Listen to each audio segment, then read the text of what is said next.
It is your PrisonPlanet.tv memberships that fund so much of what we do here on this operation. And then we're more than happy for the TV show after it's aired live, then be leaked out onto the web to tens of millions of people. That's our goal.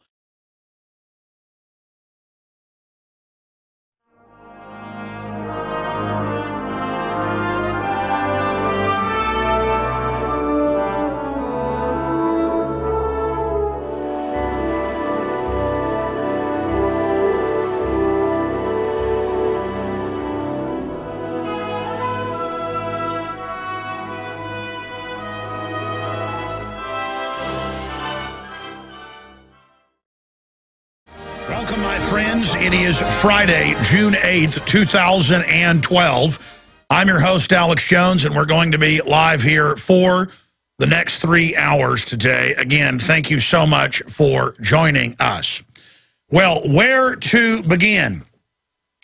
You've noticed that I've been somewhat silent about Ron Paul and his campaign the last few months because I could read the tea leaves and tell where all of this was headed and going, and I was just going to wait to watch it unfold before commenting. Because I've learned that people who are totally dedicated to something and who then will perceive a betrayal do not want to hear it early. They want to be betrayed where it's completely clear, out in the open, and I thought I would stay out of the way of that disaster. That said, I think Ron Paul is a good person and has a great voting record. Senator Rand Paul is a great person and has a very good voting record. I understand the politics they're involved in, and people who love Dr. No, Ron Paul's nickname for voting no on almost everything, need to understand that now there's massive political capital locked up inside of Ron Paul and Rand Paul, and that now they have literally more than 30, 40 million Americans behind them. And from Ron Paul's perspective and Rand Paul's perspective, if they don't work through the Republican Party, that entire movement will just dissipate into space. I'm not saying I agree with that. I'm not saying I totally disagree with that. But I historically have a pretty good understanding of how this is going to end up. And so I'm going to tell you today where all this is going to go. On record, I have told Richard Reeves and other big Ron Paul supporters in our office that, hey, Ron Paul's great. He exposes the private Federal Reserve. He exposes how big money and taxation gets transferred in corporate welfare. But I said, get ready. He will never use those delegates to try to challenge Mitt Romney because Paul understands that the media would spin it that Ron Paul was trying to steal an election. And I said, please, to my crew and everybody else who was all lined up shocked this morning saying, you're right, you're right. I said, hey, there's no point in doing 500 Ron Paul packages a week. There's no point in endlessly covering it because it's going to be a train wreck. This is what is going to happen. Well, exactly what I said is now happening. And it's not because I'm a rocket scientist. It's because I live in the real world. Now, if you go to Infowars.com, you can see the news article that Paul Watson has done, a balanced, focused report. Ron Paul supporters decry Rand's endorsement of Romney. Majority accuse Kentucky senator of selling out to Republican establishment. Now, what's happened is Ron Paul is preparing to recede, and Rand Paul is going to be making all the announcements. Rand Paul is going to be the big speaker at the RNC. That's the plan, not Ron Paul. Rand Paul may still be offered the VP slot with Mitt Romney. That's what's really going on here. Now, I want to be clear. I still reserve judgment on all of this. I understand the thought processes of Ron Paul and Rand Paul and the people advising them. I understand the process. They're looking at tens of millions of awake Americans. They're looking at the fact that the Republican establishment stole Iowa, stole Maine stole Nevada. They know how the media works. They're not ever going to be able to get that message out. Even when the New York Times came out and said, yeah, Ron Paul really won these states, the system even itself admitted that that happened. You noticed that Ron Paul did not come out and make a big issue out of it because he understood that it would be spun that he was basically a sore loser. And I'm going to shoot a special video after the show today that'll air on the Nightly News where I'm going to directly address Ron Paul. But I've been exhausted from the trip, being out of town at Bilderberg. I've been going to bed at about 9 o'clock at night. And so I missed the announcement last night and only got it this morning when Aaron Dykes was calling me at about 7 a.m. when I woke up. I ended up getting about 4 hours sleep a night at Bilderberg. And so I'm simply recharging my batteries. When I actually go to bed early at night, that's an Alex Jones vacation. And I got up and I just knew all this was coming. And it's going to be very, very destructive at one level. And it's going to be very disillusioning at another. And I don't think it has to be that way. I mean, I've said over and over again on air when people are like, why aren't you covering the delegate process more? I've said, well, he's not getting anywhere near a majority of delegates, right at about 20%. And if he goes and tries to contest things, it's going to be spun that he's going against what the majority wanted, even if they originally stole it from him early on. And I don't see Ron Paul doing that. I see them trying to get some things into the platform which can be ignored and are ignored. I see maybe a cabinet position for Ron Paul or a VP for Rand, and I've said that 6 months ago.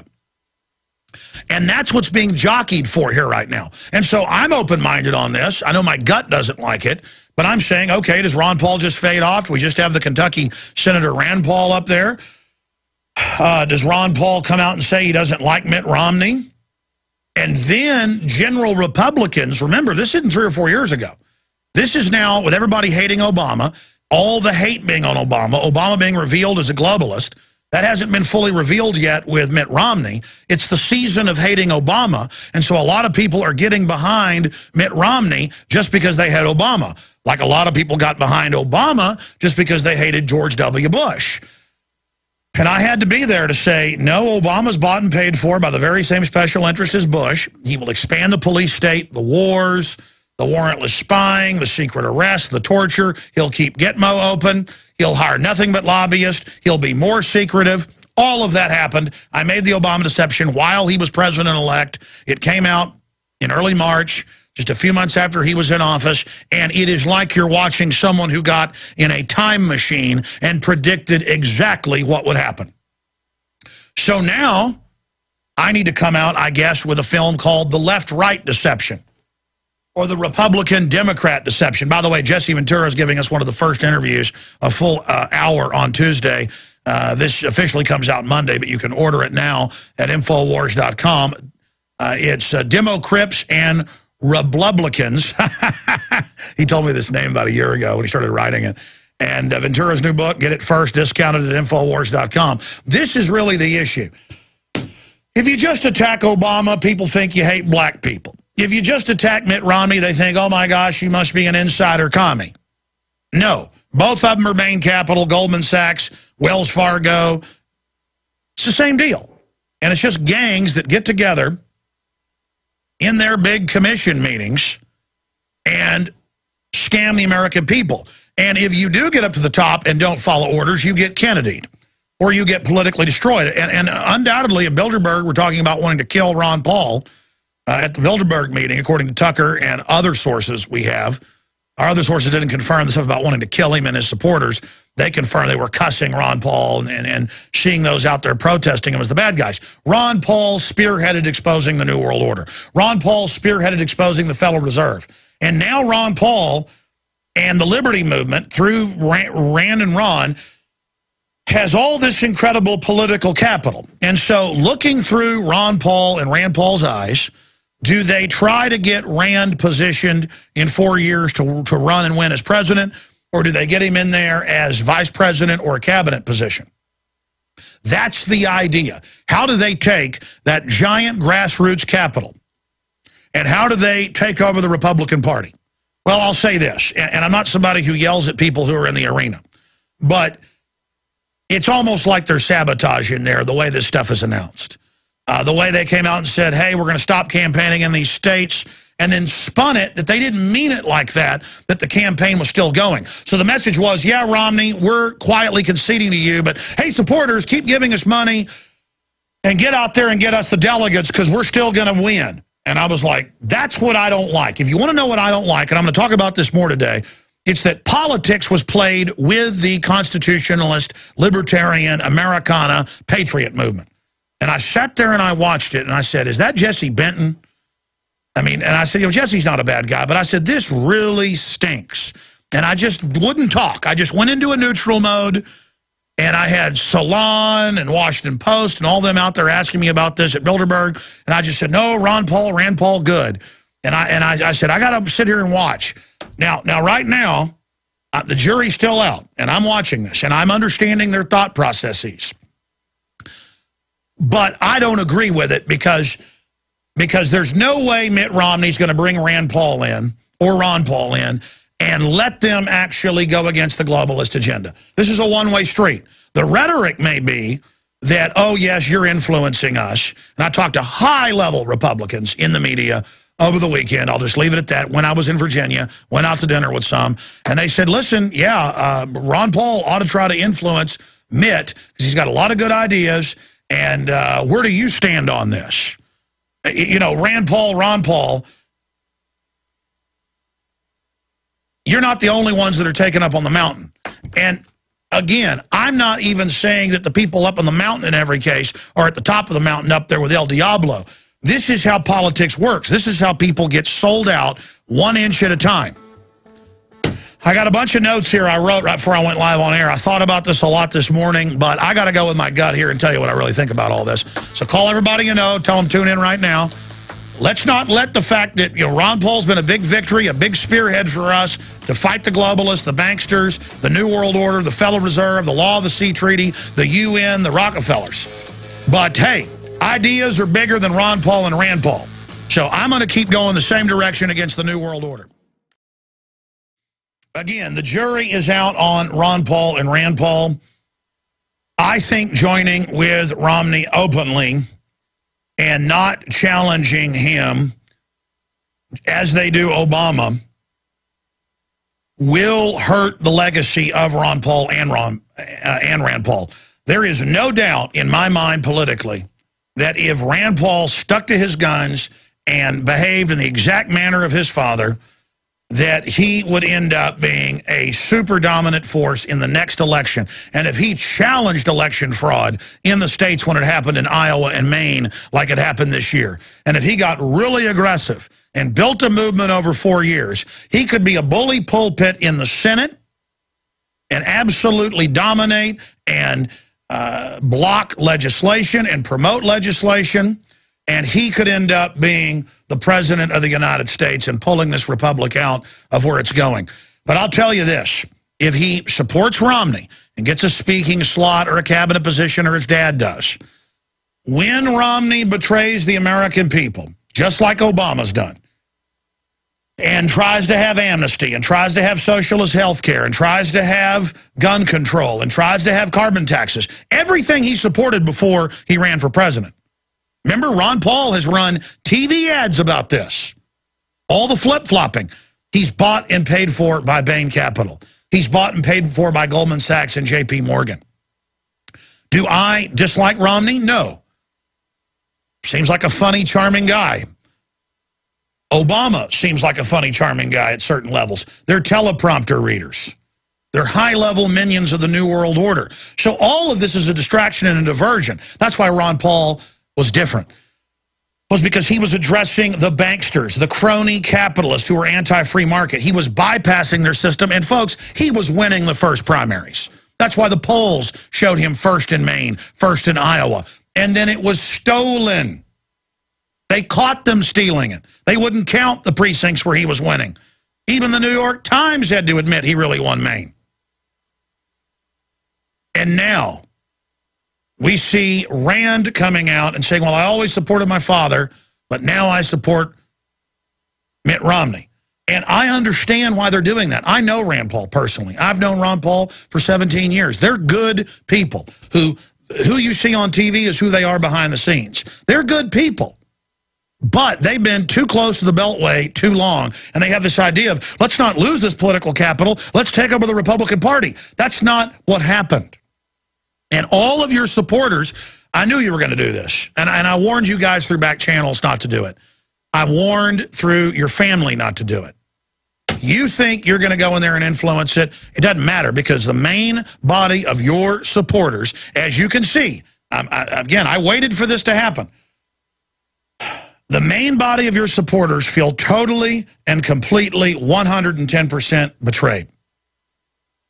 Especially when Ron Paul says, go to Tampa and be respectful. Because Ron Paul people, when they're the majority of the delegates, the Republican leadership in Louisiana and other states is taking it and saying, no, we say the delegates go for Romney. So there's that stealing going on. And they're beating up and arresting the Ron Paul supporters. And Ron Paul comes out and puts it on the supporters and says, you need to be respectful. That's the reason I'm being somewhat critical today. That's the straw that broke the camel's back. And I better watch it, or I'm going to start saying more right here. Forget trying to influence Romney to be a constitutionalist. How about we influence Ron Paul and Rand Paul to be constitutionalists? How about you listen to your supporters and not Jesse Benton? And I'm not saying Jesse Benton's the bad guy here, but let me tell you, I've been around it for 6 years. And Jesse Benton shouldn't be the tail wagging the dog. The first Rand Paul supporters were my radio show. The first people in his campaign, when no one was there, it was grassroots, were my listeners. I've met them. I've had dinner with them. His head people. And they said, what do you think about what's happening? You know, and I said, let's wait and see. And I know Rand and Ron are good people. They're good people. And they've got great voting records. But I'm not going to sit here and watch this seduction of the Paul campaign and family without saying, hey, we don't just go wherever you go. You need to understand that. Okay? We're not here to be sold into Republican slavery just because you feel like it, and you guys are all getting heady in meetings with Mitt Romney and have deluded yourselves that you're just going to be able to, you know, go in there and influence them. I'm going to reserve total judgment on this, and I'm going to get more into this when we come back. But down the road, we're not going to forget if Romney gets in and then there's a bunch of, you know, Rand Paul defending him and stuff when he's doing wrong, I'm going to come after you. So be aware of that and understand that's the case. You understand? We'll be right back. I'm going to give the number out. All right, Alex Jones here, back live. Ron Paul, a huge force, the early leader. The media said he couldn't win. They stole the early states from him. And I was critical of the fact that Ron Paul didn't make a bigger deal out of that, but I understand the strategy. If you sit there and talk about proven election fraud, it sounds like you're a sore loser. I know that Rand was on with us a few months ago and said that he had not talked to Romney, had not heard about it, that it was just speculation. Now he has met with him. And I would just like to see Rand Paul and Ron Paul address, this is my biggest concern here. This is what really makes the hair on the back of my neck stand up. That it's always announced on Sean Hannity that, oh, by the way, I'm endorsing Mitt Romney. And then Ron Paul is out there saying, now be respectful at the Tampa meeting. I mean, I thought we were supposed to get the delegates and go take over. I told everybody internally, I said, they are not going to do that. That is political suicide. People are like, you'll see, Alex, you'll see. I'm like, really, I'll see. I've been on air 17 years. I happen to know a thing or two. You know, I always underestimate what I know, and then I look at people who know nothing, always lecturing me all day. And it really gets old. You know, I was meeting with a high-level Republican this weekend, and, you know, nice guy, means well, has done some good work, and he's like, well, look, Obama's really bad. I mean, I know Mitt's not perfect, but Obama is really bad. You know, re-education centers. And I go, yeah, but it's this whole continuity of government isn't just the Democratic Party and Mr. Ayers. or people like that out of Chicago. It's the big special interest. Everything Bush did, Obama continued. Everything Clinton did, Bush continued. And they're still, well, the public wants a change. And I understand the momentum of Obama's now been demonized. He's yesterday's, lunch. He's rotten in the refrigerator. His political capital is going down by the second. He is a negative. And here comes Mitt Romney. And you want to believe things could change. And I told the Republican, high-level national journalist, I said, you mark my words. You mark my words. Mitt Romney, if he gets in, is going to continue everything Obama has done, except for stuff like gay marriage, political football issues. And that may matter to you individually. Okay? The culture wars. And I'm not saying it's not important from both sides' perspectives, but it is shoved out there to distract the fact that both parties at the top are supporting bailouts, corporate welfare, new wars, police state, and overall entitlement programs are only getting bigger. So it's an extremely complex issue, and I'm not spinning. I'm trying to de-spin this, but I understand why the Paul family is doing what they're doing. They're going to see their political dynasty that has done so much good that's forming dissipate by a factor of, I'd say, 80% in their view, if they don't try to merge with the Republican Party. But isn't that, to a great extent, what Barry Goldwater did? And he just kind of faded off? I mean, Rand Paul is going to be remembered in history and have an effect if he doesn't compromise. It was the system's dirty tricks, Republican and Democrat, that tried to keep him out of office in Kentucky that galvanized people behind him. I mean, I had Rand Paul on a year before he ran when they were just talking about it, and I said, you will win, it will happen, you've got to get everybody behind you, you've got to announce early, and I said, that's it, listeners, send him money. Ron Paul said in 2008 on this show that half the support he had gotten in the campaign that far along, you can pull the interview up, came from this radio show. And so I have a responsibility here. I have a responsibility here to talk about these issues and tell you what I'm thinking. And the answer is, I'm not sure. We had Lord Moncton on in the second hour today from Hawaii with big breaking news. I moved him to the third hour so we'd have a chance to talk to you. And I want to hear your points on this. Where do you see this going? We should have had this debate earlier, but it was just such mindless vitriol of you watch, we're going to win, we're going to get the delegates from the listeners that I didn't want to, rain on your parade. I just said, I even prayed about it and said, I hope I'm wrong. I hope this doesn't go the way I see it. And that didn't even mean Rand Paul running as vice president or Rand Paul getting a cabinet position or Ron Paul or the speaking engagement there, which is a clear set deal, big speaking, at the RNC, selling out for a bowl of porridge. I mean, this is nothing. That will discredit them when they're brought out and worshipped by Mitt Romney. See, I've been all over the country in the last year or so, and I've seen 0 Mitt Romney stickers. Richard Reeves, who drives constantly, he saw one in North Dallas a few months ago. I still see ridiculous, moron Obama stickers all over the country. I see 10% of what I saw 3 years ago. But 3 years ago, they were festooning everything as if it was the second coming of Christ or something. And just gullible morons. And I'm sorry, I just can't be a sucker, a schmuck, an idiot, a dupe, a useful moron, an idiot. I mean, I can't stand it. Now, I want to believe that Mitt Romney patting Ron Paul and patting Rand on the head means he wants to be a good guy, but that's all politics. I want to believe him saying he supports the Second Amendment and is against Obamacare and against carbon taxes. I want to believe that that's the truth. I want this nightmare to end. I want things to start reversing. I told the big Republican journalist, I said, look, in an off-record meeting, I said, I would tacitly not attack Mitt Romney as much if he would just reverse 20%.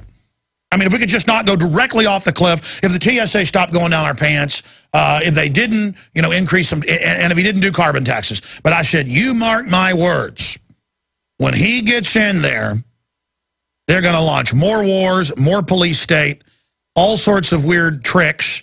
Romney loves tricks, dressing up as policemen his life, pulling people over, doing weird stuff. I mean, let me tell you, it's going to get weird.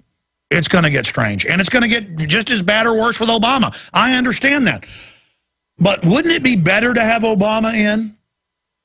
Because we know he's evil. Everybody's already woken up. He's a piece of garbage. Most people, they know he's a puppet. They know he's a liar. Instead of a new puppet. I mean, worse is better sometimes. And I'm not going to support Obama. I cannot support Mitt Romney. Because just because he says he supports the Bill of Rights and Constitution, just because he says that he is now reversing himself from all of his voting record as governor and all of his, I mean, I've got videos of him saying, I support abortion because my mother did and I'll always support it. And then now he says he's against it. I mean, he was for abortion in Massachusetts. He was for open borders. He was for carbon taxes. He wrote the model of the health care we're now under. Of course, big insurance company scam to make 35 million people buy insurance, and now insurance companies can control the care you get. That's a death panel. And let me tell you, Mitt Romney gets in. That's why the globalists more and more are going for Romney. I see Politico coming out against Obama. I see the Washington Post kind of bad-mouthing Obama.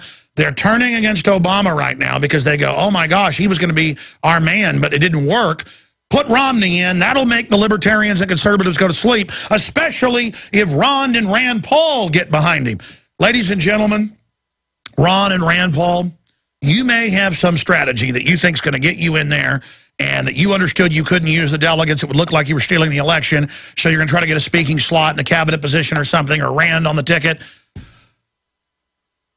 Let's say you do that. Let's say they let you have some rhetoric about constitutional ideas. You'll just be used as a shield to co-op. They know you were the front runners. They know you came from nowhere in Kentucky. They know Ron Paul was really winning. They know that. There isn't any support for Romney that I see out there. Okay? By conservatives, libertarians, constitutionalists, real conservatives. Okay? There isn't the support. So they need Ron Paul. They need Ron Paul. You don't need them. And again, all the staff are in there because they want the big Republican jobs. They want to secure their dynasties, the people working for Ron Paul and the rest of them. And they're all there saying, hey, Papa Paul, don't go, retire at your farm in South Texas. Get us into the Republican Party. And you're going to regret those 30 pieces of silver if that ends up what's happening. I understand the arguments. I understand the reasons. My gut tells me this is a bad idea and that this is not going to end well. I asked Aaron Dykes during the break, who's beside himself right now, yeah, it's like somebody dropped a bomb on the office. I'm like, what did you think was going to happen? They're all like, yes, you're right as usual. I'm not smart, folks. I'm just not gullible. I've got street smarts. And he said, Ron Paul has blown his foot off, and now if he goes ahead with this, he's going to politically shoot himself in the head. And I said, I absolutely agree with you. Even if Ron Paul's right that you go in, you influence Romney, that's only going to be on the surface because the big banks that have paid for Mitt Romney and the media that attacked and demonized Ron Paul and all the rest of them, they're going to turn on you later anyways. And you're not going to have your supporters anymore. Campaign for Liberty, we have sat here and watched this happen. And I watched Adam Kokesh start going after Paul a few weeks ago, and I said, he's probably right, but I'm going to hold back. And to be clear, I still am not giving my judgment on this. I'm letting the entire Paul system know that you better come out in a press conference and you better address your supporters, because the way they let the supporters think that they were really going to contest the delegates when I knew they weren't. And I was like, okay, I guess maybe Paul's going to do something I don't know of, but you've heard me on air. I've said some of this, but tried to hold back. National media came to me and said, we've noticed you've been saying little things. What do you want? I'm like, you just want to drive a wedge. No, Ron Paul and Rand Paul are great. And then there's almost no communication because they know the minute they really concede, they have to concede to Romney to get the momentum behind him, to get Romney behind him. They're being told, okay, you want Rand on the ticket or you want this or that. You've got to concede. So they concede, in the media on Hannity a month ago, but then say, oh no, that really wasn't conceding. No, we're gonna spend money in those states. And I'm like, yeah, but this looks like it. Okay, I'll buy that. I'll have faith in people I've had faith in for 17 years. I'll do that. But Danger Will Robinson behind the scenes, I was just like, man, I got a responsibility. And I do have a responsibility. If you guys go south on us, I'm coming after you politically. You better know that. So people are saying we ought to have Ron Paul and Rand Paul influence Romney. That's like having Obama supporters try to influence him. Ain't gonna happen. Okay? They're up there in that beltway, ladies and gentlemen. And again, some will say, well, hey, why even go after him? Let him kind of merge with Romney. And, you know, the argument there is, hey, they're going to be pro-gun, anti-Federal Reserve, and anti-war on many levels. And so why not just go along with it? All I'm saying is the supporters are not buying this. I got to say, the email, the comments we're seeing, 85% are hopping mad, and let me tell you, they're not going to go away. I mean, it's one thing, you know, with Romney or Obama when they betray sheep, but you betray constitutionalists. If you betray them, or if it's perceived, and this is exactly what the globalists want. It's why I haven't taken the bait when national media's called me or come out to events I'm at and said, oh, do a big feature story on you about the Pauls. Are they betraying? I'm like, no, they're not betraying any. And they throw out all the betrayals, you know, or what looks like betrayals. And I'm like, oh, well, I don't see that yet. I'm going to keep my mind open. And so I've sat there just watching this unfold.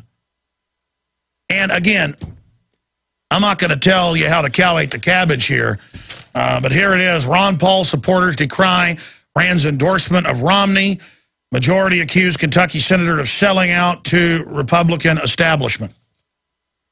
Man, this really hurts bad. And this is Bob Chapman was always with us on Fridays. He died Monday. You know, you have the great news of Bilderberg being blown wide open and all this happening. You know, the good news is liberty marches on. And here's the good news. All of Ron Paul's work has been so effective and good against the globalists. It's been beautiful. It's been wonderful. And I guess this is just success. I mean, he was really going to be the real nominee. They stole it. Now they want him. And why shouldn't he go and try to have some influence? See, I get it. But my gut, that's never wrong, tells me they've fallen into a trap. That's what I want to say. That's what I'm trying to get out here. There's so much spin on this by the media and others that I'm trying to hit it with my system to unspin it. Rand Paul endorses Romney. We have the video clip in case you don't think this really happened. Here's the Austin Chronicle. Ron Paul supporters. Ron Paul concedes defeat. Asks supporters to be respectful in Tampa. I mean, I've seen countless videos of Ron Paul supporters getting arrested and getting beat up when they are the majority delegates and the Republicans change the rules in front of them. The rules they passed in 2010, they say, well, now those are in 2014, the next congressional election. And they beat them up and drag them out. And then Ron Paul says, be respectful. Direct talking points out of Romney and the RNC. That's like a punch in the stomach, man. That hurts. But I'm going to be controlled about this, and I'm going to analyze it. And then if it is the case, I am going to absolutely get the American people motivated. I'm just going to leave it at that. And again, I read that. We're going to go to break and come back. The toll-free number to join us, 800-259-9231. I'm going to go ahead right now and play you part of Fox News, Sean Hannity, New World Order Central, the folks that told you the New World Order doesn't exist, and you know all the rest of it, the people that demonize Ron Paul 24/7 and cheat him on the polls and everything. This reminds me of Robert the Bruce, this really happened in history, who had all the clans united to defeat the British, and then he sold everybody out and sold William Wallace out. And I guess he realized it later and came back and actually defeated the British. But, I mean, this is exactly like Braveheart. I was having flashbacks this morning to that. You maintain your title, expanded your lands, you've done well, you survived. You don't survive tyranny. Things are too dark. They're launching drones, re-education camps. We got to get hardcore, not work with the system anymore. Okay, I guess the Rand Paul insiders, people just think they don't. Look at the votes on YouTube, and I've seen other polls showing the same number. 952 votes against what Rand Paul said, 69 supporting what he said. So that's more than 90% right there. What does that come out to? 69 divided into 952. What is that? More than 95% don't like it. So I think this is a major miscalculation. But what did you expect? They kept everybody going, telling them they were going to win with delegates, while Rand came on this show a couple months ago and said, well, yes, now that we're moving forward, implying Romney was the guy. And why is it Rand making this announcement on Hannity? Again, maybe they've got some plan I don't know about. Their voting records are great, so I still support them. I still like Rand Paul. But I'm telling you, this is not going to go over well with the supporters, who a lot of them would look at me and say, he's going to be president even over the weekend. And I said, no, he's not. He's only got 20% of the delegates, and that would be suicide to try to contest it. I said, you watch, he isn't. They'd say that on tape. And I'd say, no, I'm not. I'm going to let you experience this for yourself. And because I just understand basic politics. Now, again, I understand the Paul position. Hey, might as well try to influence Romney. Might as well. That's what they're being told. Hey, Romney will listen to you. Get behind Romney. Because there's no Romney road signs. There's no Romney bumper stickers. If you've seen one, tell me about it. All I saw driving across this country was Ron Paul signs. This is the tail wagging the dog. This is a little Republican tail that had to cheat, that treated Ron Paul supporters like trash. And let me tell you, this morning I was going to come out and say, well, let's just wait and see, till I saw the Paul quote in the Houston Chronicle. And I saw it in their email they put out. Didn't just believe them, saying, be respectful in Tampa. What? Be respectful. Does that translate to sit down and shut up? Again, my point is, I'm now in a stance of, I'm watching. I'm not going to just sit here and go, oh, well, 17 years of me trusting somebody. We'll see what happens. I know we got loaded phones here. We'll have nothing but open phones the next hour. Then Lord Monckton's coming on. I got a bunch of other news I haven't even gotten to yet. I'm going to try to get to more of that. But Justin in Missouri, what's your take on all this? Should I just get behind Romney and maybe George Bush too? No, not at all. And this is what I meant. I called you about 6-7 months ago during the debates. I saw what was coming. Because it was obvious that they weren't attacking each other. They were having meetings behind closed doors. And I'm just completely... Well, they said they weren't. And if I find out a year down the road or something when one of their people shoots their mouth off, if I found out they lied to us, all hell's going to break loose. You go ahead. Yeah, that's what I was telling you when I called before, that I would take every one of the subscribers I've got, and I'll just turn every gun I have against them on the videos I'm making. Because it's ridiculous. Well, let's not do that yet. Ron Paul and Rand Paul need to respond, and that doesn't even mean on my show. Quite frankly, when they come on my show, I don't even get extra listeners. People want to hear my commentary, my analysis. I haven't even been trying to get them on the last 3-4 months. Salon was asking, hey, where's Ron Paul? I'm like, well, we tried a few times to get him on. They said they would come on later. They were busy. Fine. Doesn't matter to me. I'm doing them a favor having them on my show. This show was the original launch pad out of Texas for these guys. Ron Paul's admitted that. So, again, I haven't even attempted to get them on the show. They need to come on shows or do a press conference and explain all this to us. I'm going to have a message I'm going to shoot later today that'll be up at YouTube tonight at Infowars.com. And it's going to be a message directly to these guys. And I want to hear my points answered. This is all just a brainstorm session with you on air. But let me tell you, we may not fully understand what they're doing. They need to make it clear to us, because what they've done has gone over like a Led Zeppelin. All right, I have broken down for the last hour the fact that Ron Paul says to supporters, be polite and go give your delegates to Mitt Romney. After just keeping the momentum and the donations and everything going, now merge with Mitt Romney. And Rand coming out in a coordinated fashion endorsing Mitt Romney. They need to explain themselves on this front. This is what I saw in their political strategy, but not what they put out to their supporters. And it's the political way this was done and the way the supporters were used as pure capital that is the reason I'm being somewhat negative. I still respect their voting records, respect both men, support them over the gun-grabbing New World Order people that are in office they're fighting. But we need clear messages. You see, the message of liberty is starting to really have an effect and hit pay dirt. We're starting to really win. And we don't need to see, you know, Anakin Skywalker go over to Emperor Palpatine here. I mean, we really don't need to see this right now. Let's go back to your phone calls. Let's go to John in Wyoming. You're on the air, John. What do you think of this?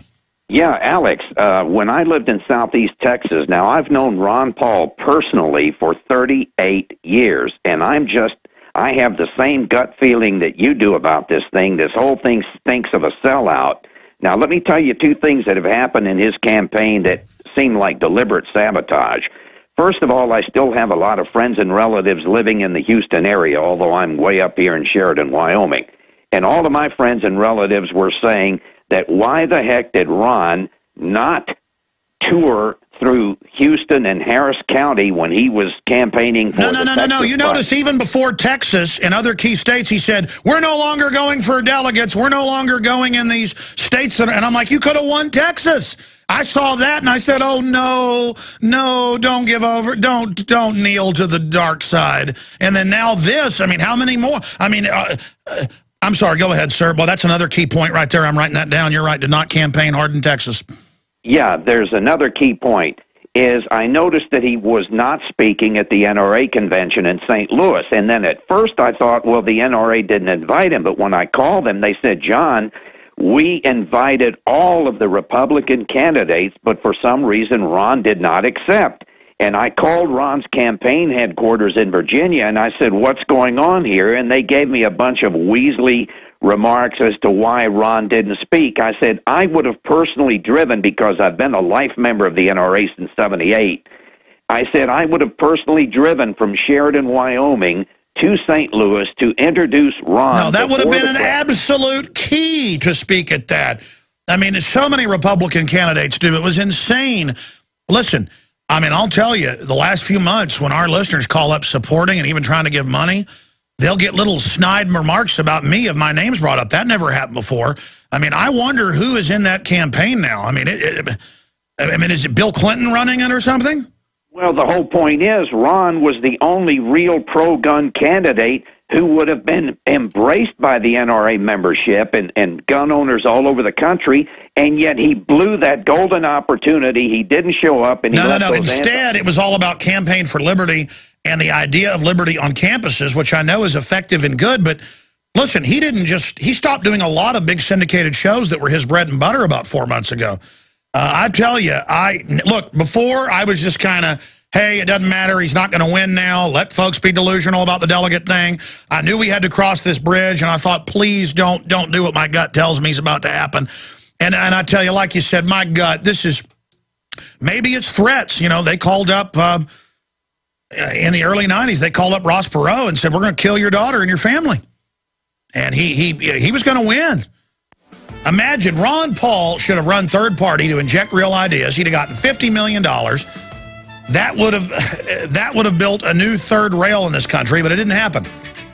What's your final analysis? What's your gut tell you on this one, John? I think, Alex, we're being sold out, and why, I don't know, and I don't know if we'll ever know, but something is happening to sell us out. Yeah, it's probably the VP slot.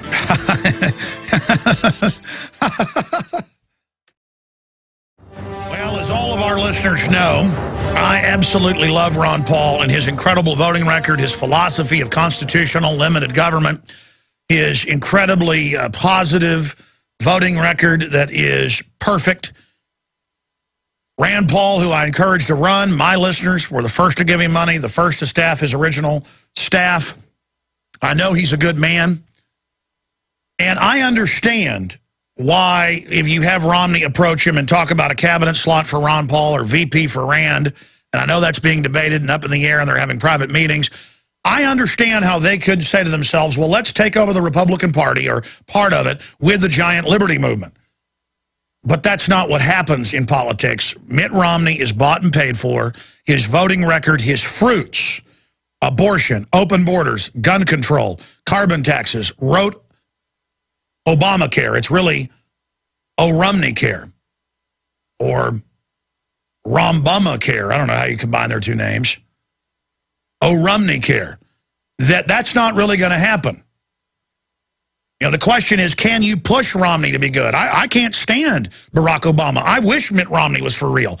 But here's the deal. I can't go down with the sinking Campaign for Liberty ship.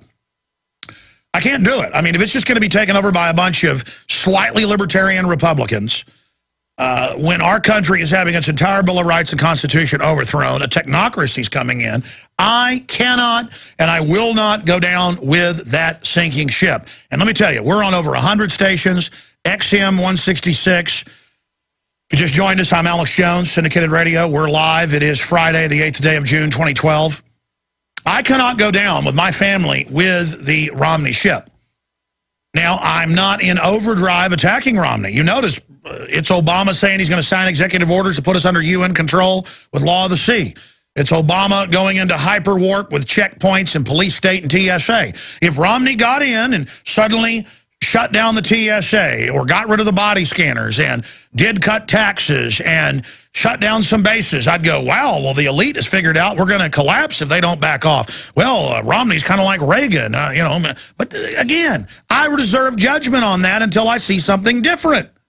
I don't just, I oppose Obama because I thought you didn't like Bush. Why don't you like Obama? Because he's bought and paid for by the same people. Look at his advisors. Look who's giving him money. I knew what he was going to do. Not because I'm smart, but because I'm not an idiot. I'm not an idiot. I'm not a moron. I mean, is that hard to figure out? How many times? We have an illustration hanging on the wall. In fact, Aaron just Twittered it out. He took a photo of it. Guys, will you go to the Real Alex Jones? I asked him to tweet it during the last break. And it shows a pyramid that's the New World Order with a red leg and a blue leg. The blue leg's the Democrats, the red leg's the Republicans. And each election, one of the legs steps forward and crushes the constituents. That's an analogy I talked about for over a decade. Folks have picked that up and put it into an illustration. We wanted to create a new leg or two new legs of libertarian constitutionalism to take America back. Now, there it is. We can blow that up. Actually, just click on the photo. Thank you.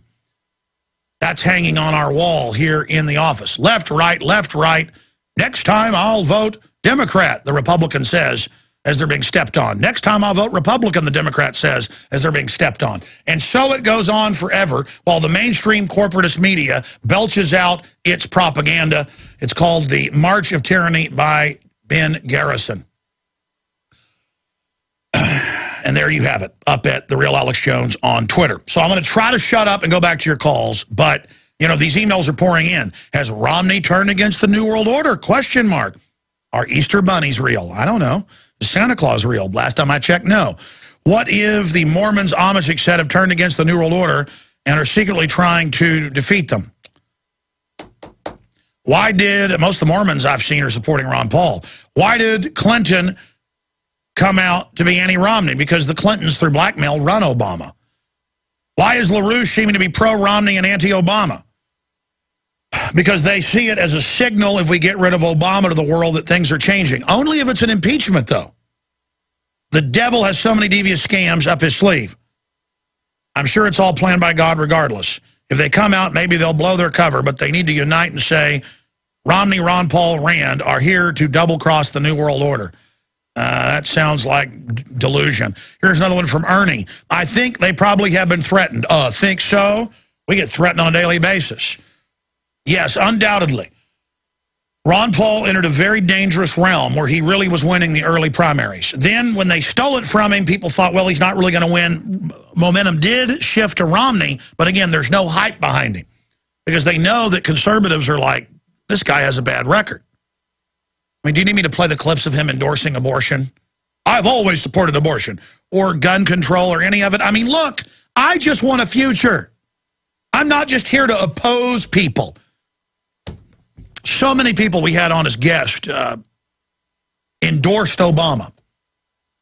And I would still have them on as guests, people like Mike Rivero, because I understood that they really wanted to believe that things were going to get better, like children. And then, of course, I forgave folks when I was proven right again that Obama sold everybody out. But I understood why people wanted to believe that Obama was a good guy. But I'm like, I'm sorry, it's not the case.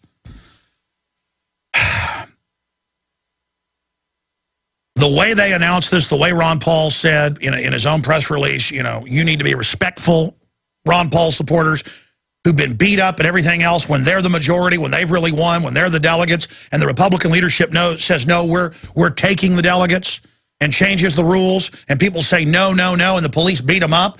The answer is you go and you sit there as our good little block, and you support Romney. And is it better to get Romney in than Obama? Or is it better because we know Obama's bad, he's been discredited, to keep him in, and just so we can impeach him, and so we can fully, with more libertarian types, take control of the House and Senate? Because you know what happens when Republicans get the House, Senate, and the executive. Can you imagine? They love the drones. They love the NDAA. They love handing control over to the UN. Another thing, Ron Paul hardly talked about Congressman Walter Jones's bill to impeach. That should have been his #1 issue.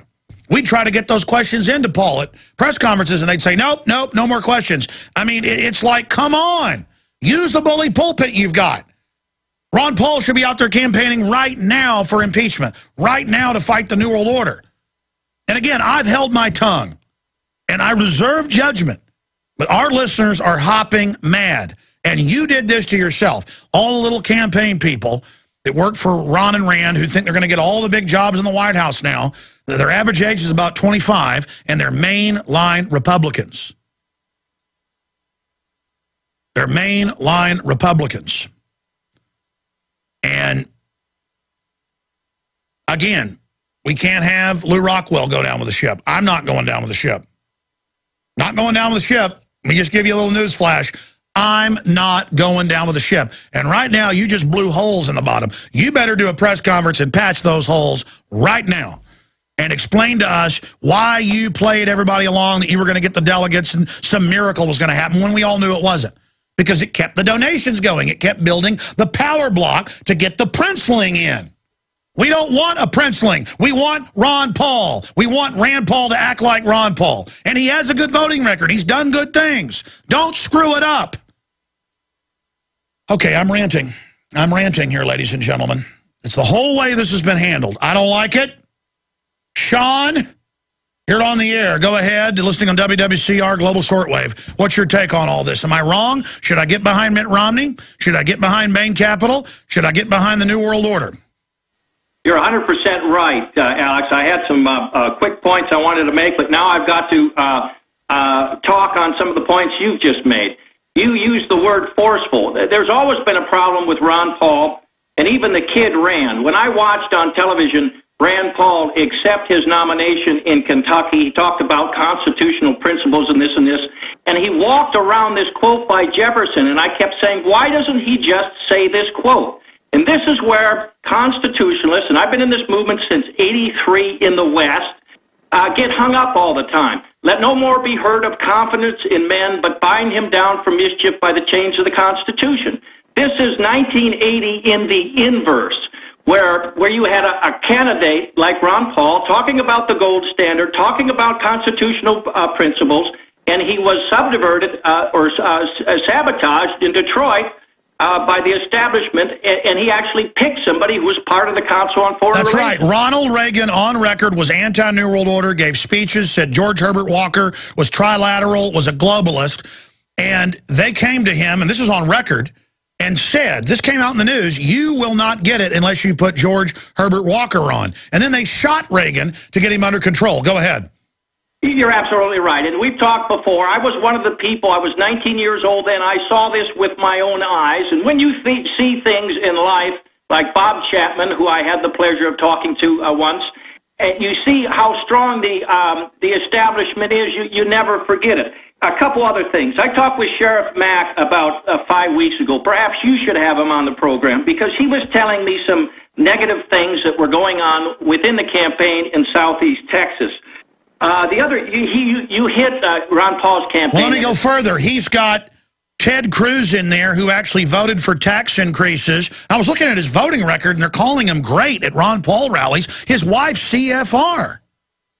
I'm going to shut up right now. I just have been holding my tongue, hoping, and it's just like, now I've got to go through everything and really do a real analysis, because I cannot ever bow to anything but liberty. I will not be part of this. I just have to say it. Go ahead. Let me make two other points, and I'll end this because I could go on and on with you. I agree with you 100%. You know, you said a thing about the Mormons. The Mormons in the West. Now, I used to be Catholic, and I no longer am. I'm a Christian, but there's a term Catholic and a non-practicing Catholic. In the West here, you probably know, you're a Mormon or a Jack Mormon.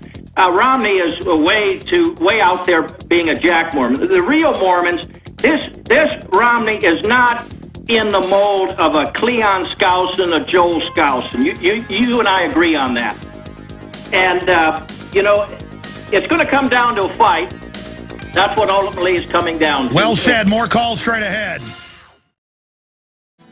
Welcome back, ladies and gentlemen. I want to hurry through your calls now. But look, before I even got on air, an hour and a half ago, the Washington Examiner had already put out an article, Ron Paul fans attack Rand for endorsing Romney. So they're already going to go, oh, mainline Republicans, oh, see, Rand and Ron are good. The evil Alex Jones people. My fans, see, now you're not a human. When you go out and complain on the web and have a view as a Ron Paul supporter that gave money and were involved, you're trash. The system just wants us to tear each other apart. Look, Ron and Rand have done overall a great job fighting the globalists. It's just sad to see stuff like this happening. It says, Ron Paul fans attack Rand for endorsing Romney. Fans of the Ron Paul revolution were not happy with his son Rand after an endorsement. Last night on Sean Hannity's show, Paul explained that although his first choice was always his father, he insisted that he had a lot in common with Romney, who signaled to him that he was serious about a number of government reforms. But the backlash on Senator Paul's Facebook page was fierce as the vocal supporters of Ron Paul Revolution took to the comment section to denounce his son. As of this morning, 2,000 comments were posted. A majority of them negative. Supporters blasted Rand Paul for selling out the legacy of his father, the Republican establishment. A few fans approved of Rand's discussion. And again, the Google search had my name in it. I don't see where that is here. Let me Control F this. They may have taken it out. Oh, there it is. It goes on. I wish these nut jobs would just unsubscribe on the page. Go listen to Alex Jones and eat paint chips. I will not support Mitt, but I am not going to blast Rand. So they go on and use comments in there to try to make me sound bad. So there you go. I'm the bad guy, as usual, in these comments from the Republican establishment-type publication who just wants to get us all fighting with each other. So that's going to be the word from them. You just need to roll over, do whatever you're told, and be respectful at the thing and support Mitt Romney. So there you have it. I mean, that could have been done a little bit better. Like, I think overall, you know, he's not perfect, but we should support Mitt Romney because he at least is better than Obama. No, it's like, you be respectful. And so, okay, I'm respectful. I'll support Mitt Romney. Yes, sir. And I'll go eat some paint chips now because, man, I tell you. And it just goes on and on. The Daily Beast is reporting on it. A whole bunch of them are, there you go, the wedges are going in from the controlled left and controlled right now, and you either support Mitt Romney or you're a bad American. Get that through your head. Now, again, here we are, Ron Paul, who put out ads saying Mitt Romney was bad and all this. His son is out there endorsing him because, why, both their dads ran for president. And again, I like Rand. I'm not his enemy. I mean, even if he starts playing politics, he's got a better voting record than the other senators. I don't spend my time going after DeMint. He's not perfect, but he's got a good voting record on a lot of issues.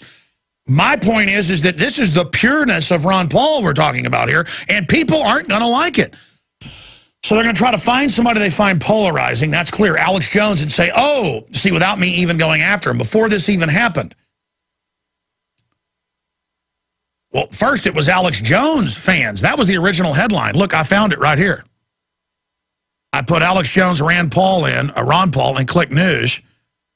And I just hit refresh, and it went from Alex Jones fans attack. They decide, no, that's even better. Drive the wedge. Make it Ron Paul. They just changed that for the time I hit refresh. Amazing. They said, no, don't make it about Alex Jones. Make it a wedge in the family. See, they want to hurt this liberty movement. Look, Ron Paul's done a great job. Overall, libertarian constitutional movement, it's just this is a bad move. They've really walked directly into the trap. And I bet Mitt Romney doesn't even give them what they promised. I bet they discharge them. But by then, they'll be politically destroyed. You've got to think Ron Paul and Rand Paul are more sophisticated than this. And I see a lot of uncoordination. I've been told by the older members of the campaign, these senior people, but they're not running things on the ground, that, hey, it's 25-year-olds. They don't know what they're doing. Every one of them has told me this off record. And I'm like, well, that's grassroots. But this isn't just stepping in it. This is jumping into it and rolling in it after you know what you're rolling in. I'm going to go to break. Long segment coming up. I'm going to control myself. Well, I just saw this go from Alex Jones fans attack Rand Paul for endorsing Romney. That was the Washington Examiner headline. And then it changed by the time I went back and hit refresh to Ron Paul fans attack Rand for endorsing Romney. Did you guys have a screenshot of that before they changed it? Yeah, we went to it. We were showing it to you when you were looking at it. So you did? So you did see what I saw where it said Alex Jones fans?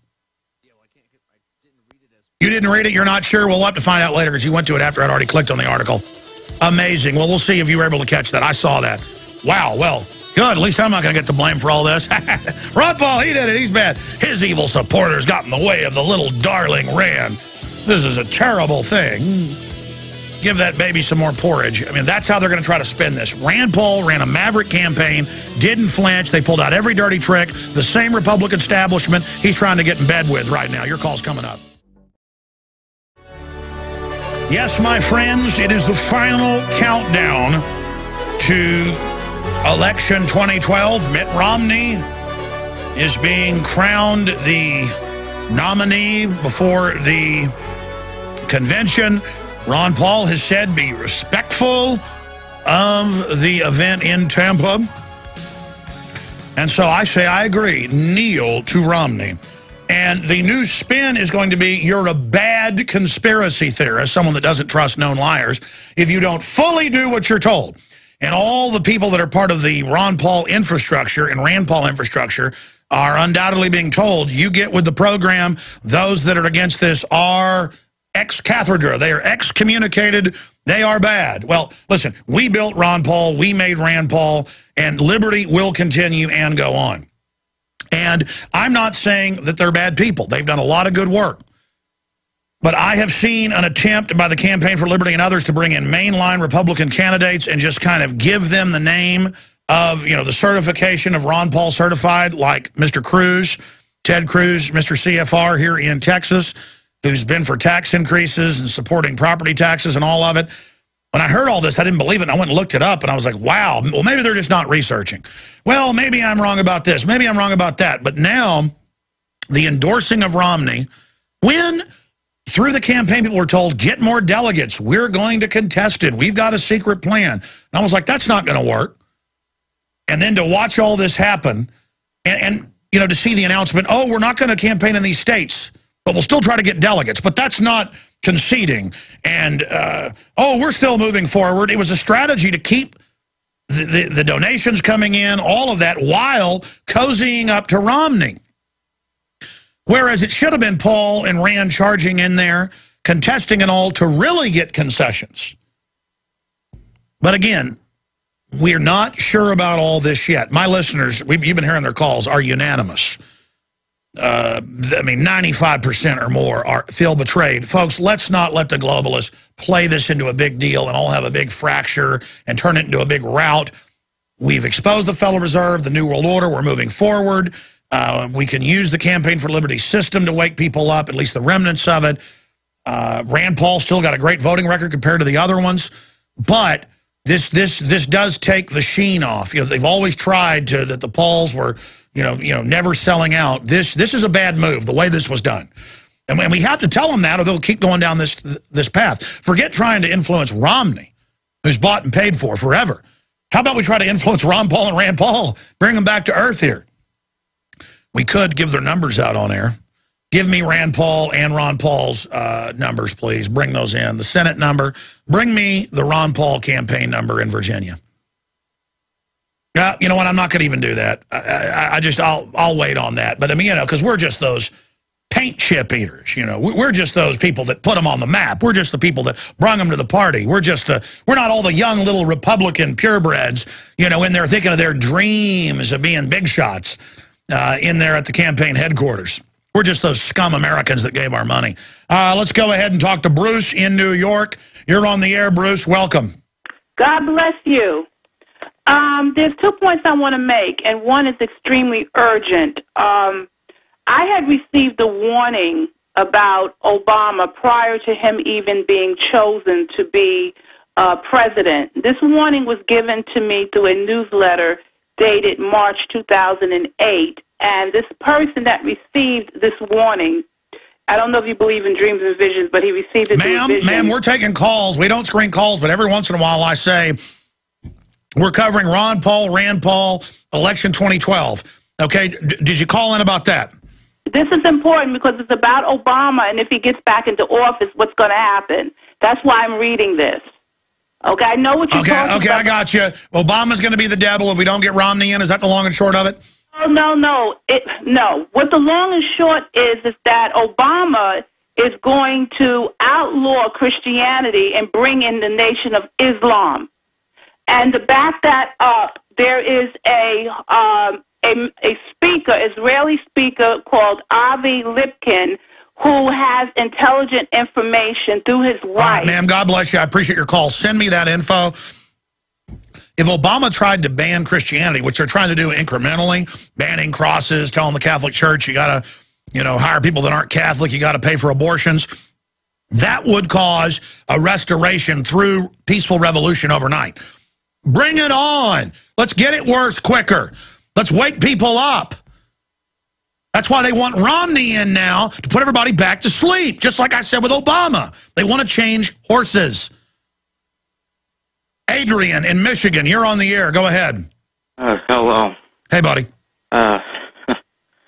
Well, last week I was hoping to call in about delegates, but at this point it seems about pointless. Well, I suppose all I can say is that there's no way Rand will become the VP. There's no way Ron will become any cabinet position. Simply put, if you're going to become part of the elite, they run like a mafia. You're going to have to sell out. You're going to have to go through their initiation. You're going to have to either commit a crime or disclose personal information that can destroy you. Absolutely. That's what, and maybe blackmail's going on. If not of Ron, who's very pious, but maybe of Rand. I'm not saying that. Who knows? But the point is, liberty is bigger than just the Paul name, and Paul has always humbly said that. So has Rand. Their voting records are good. This is just, again, their mindset is, what do we do with all this political capital? Might as well try to influence Romney. But the way it's been done, all of it, is not going to sit well with people. You sound pretty upset right now. Yes, I am, and I agree that it is much bigger than Ron Paul. And that's because we all stand by an idea, and we stand behind an idea, and we stand by Ron Paul and that idea. And I hope that Ron Paul does change his strategy and support our principles here. Well, that's right. I mean, this is a very dangerous game they're playing of trying to get Rand in there. That's clearly what's going on at some high level, or maybe even Paul. And they're going to be set up. And it's only, imagine, they get the Ron Paul movement broken up and discredited and then betray them. And I'm predicting that's what's going to come out of this. And I'm sick of it. You know, that's when I went haywire against Deborah Medina when she came out and agreed that it was despicable, 9/11 truthers, when she'd said it should be investigated.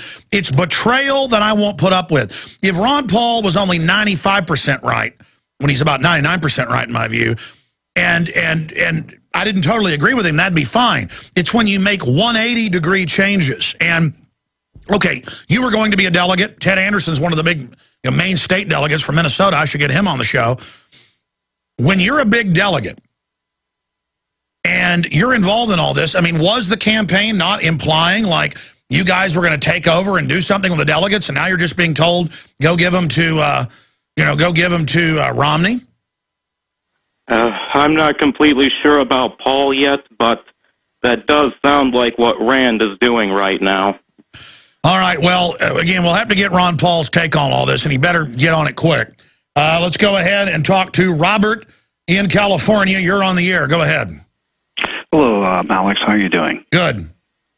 I've worked on the campaign since 2007 as a Los Angeles coordinator and recently as his state coordinator. And I can tell you I'm not going to disclose any sort of campaign things, but I can tell you about campaigns in general of how to win and how to lose.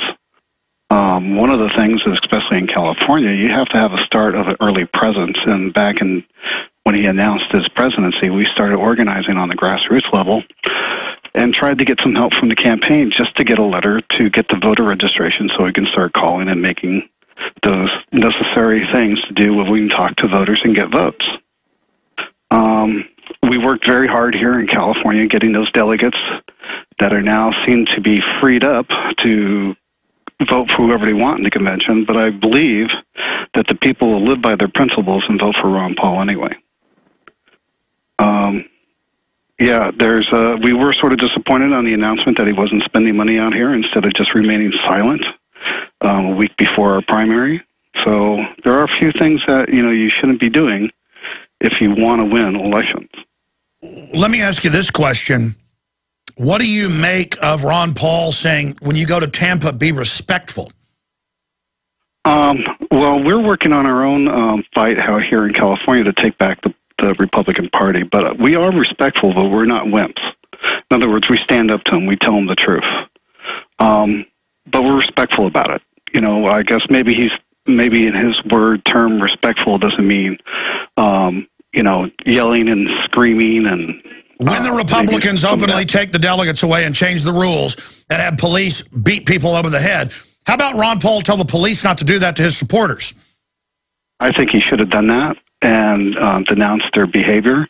One of the things is that I learned in politics, because I ran for my own office and been helping other people run for their campaigns, it's 4 words. Government works by committee. And if we have a majority on that committee who are liberty and freedom people, no matter what the political office is, that's the way the committee will run. And what's happened is a lot of people have quit participating in their local governments. And that's what we see, is that the evil will actually take that place of where good people are not. You're right. I appreciate your call. Look, here's what needs to be done. The Campaign for Liberty, its most important function is getting people to run locally for office. But they've got to be staunch constitutionalists. And I began quietly researching about a month ago, Ted Cruz, just right here in Texas, and others being endorsed by Campaign for Liberty. And a lot of these people they are endorsing are not good. So I'm saying, I'm across the board, I've kept my mouth shut. I'm seeing a lot. And again, the guy he's running against is horrible as well, even worse. But I mean, it's this idea of we're getting taken over, not them. I mean, Dewhurst is even worse. He's absolutely horrible. I get the mindset. I'm just saying this isn't how Ron Paul always operated. And the firestorm over this, our listeners are not very happy about this. And you can see the news. The news is picking up the fact they're not. We're not bad. I would warn the Paul operation. If you come out and attack your supporters, it's over. You will be deserted, 95%, just like that. You're on the plank right now, and if you jump off into the sharks, that's your problem.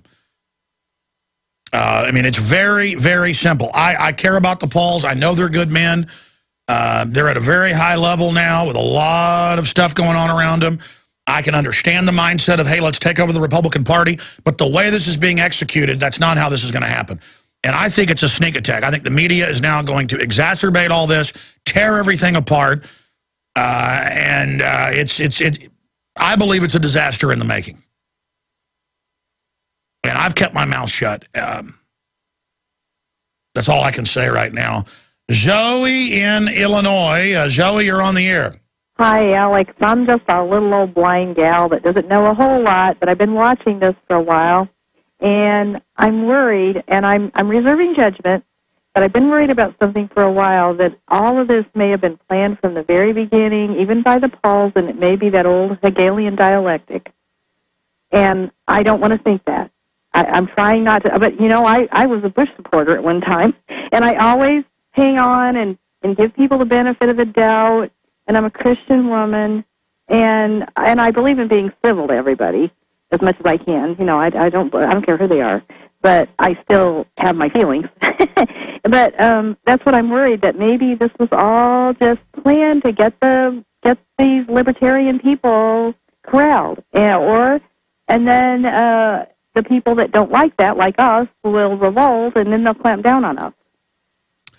I don't think that's what's happening, because you do judge a tree by its fruits. Real corrupt people can't continue to put out stuff that's coffin nails to the New World Order decade after decade and talk about CIA drug dealing. A sellout looks like Mitt Romney or Barack Obama. That's not what's happening here. They're there with all this political capital. They know it's perishable like a peach. We picked some peaches and some peach trees we've got, and they weren't totally ripe, and just 6 days later, they were already melting, already oozing, in the bag that we put them in, the shopping bag we put them in, so we had to eat them hurriedly. And so politically, they see all this capital, and they think they're going to make some deals, but we're not hearing about these deals. We're told, oh, we're not talking to Romney. Then we learn there's meetings with Romney, closed door. We're being admonished to be respectful. I mean, I knew Paul couldn't go and get delegates and then try to contest things, that the media would spin that. And I kept saying, I don't get this delegate thing, but okay, if he wants to go cause a big furor there, that's wonderful. Now it's not a furor, it's sit down and be respectful. That was the tipping point with all the other data I've got. I've really reserved judgment on this, but God bless you. I appreciate your call. James, calling from Connecticut. You're on the air, James. Hey, how you doing, Alex? Good. Hey, I wrote Rand Paul actually this morning. And gave him a little quote from it's actually a rapper named Immortal Technique. He says the problem with always being a conformist is that when you try to change the system from within, it's not you who changes the system. It's the system that eventually changes you. There is usually nothing wrong with compromising in the situation, but compromising yourself in a situation is another story completely. I completely believe that. I don't know what exactly he's doing. I hope he knows what he's doing, and he can, I don't really buy this whole idea that he's going to be able to change anything from the inside, because, how I just said, it's not going to be him that changes the system. The system's going to eventually change him. Well, I mean, Campaign for Liberty is now going for more and more mainline Republican types. So really, it looks like meet the new boss, same as the old boss. I mean, if we're going to replace one line of old Republicans with people like slimy Ted Cruz, then how about we get the most slimy in there and get this over with? All this creeping around business is what's destroying us. I say keep Obama in there. This country will really be in a revolution. I mean, I want my republic back, and I'm tired of a bunch of mainline Republicans, going around telling me they're going to fix everything. You guys have done nothing but sell this country out. Anything else, caller? Yeah, the only thing I'd say, I completely agree with you. I think that, honestly, we need to end up at the bottom, and that's the only way that anyone else is going to really wake up to this, until it's staring them in the face, it's hurting them in their stomach. That's the only way that, change is going to actually happen. So I'm right with you. I say, let's, bring it to my front doorstep. Let's do this. It's time to bring it all out in the open. They can, stop their secretive stuff. That's why Ron Paul and my listeners, and make no mistake, you're the turbo booster that got it into orbit. We got here because we're in their face with the truth, not compromising. That's what wins wars, is total commitment. We're in a war. Let's recognize it. Let's not play patty cake. I'm just telling the Pauls, your supporters aren't going to buy this. We'll be right back. Look, we owe Ron Paul and Rand Paul, by extension, a second look at all this. So I don't want everybody just to run off foaming at the mouth. I mean, what did we expect? I mean, stay in, get delegates, got to still be the president that way with a minority of delegates. He was guaranteed to hand them over to Romney. What did they think? Well, keep the campaign going, keep educating people. But then at the key moment, don't fight for Texas, don't fight for California. You just heard one of the campaign people from California earlier. I don't see Ron Paul and Rand Paul changing the Republicans. I see the Republicans changing them.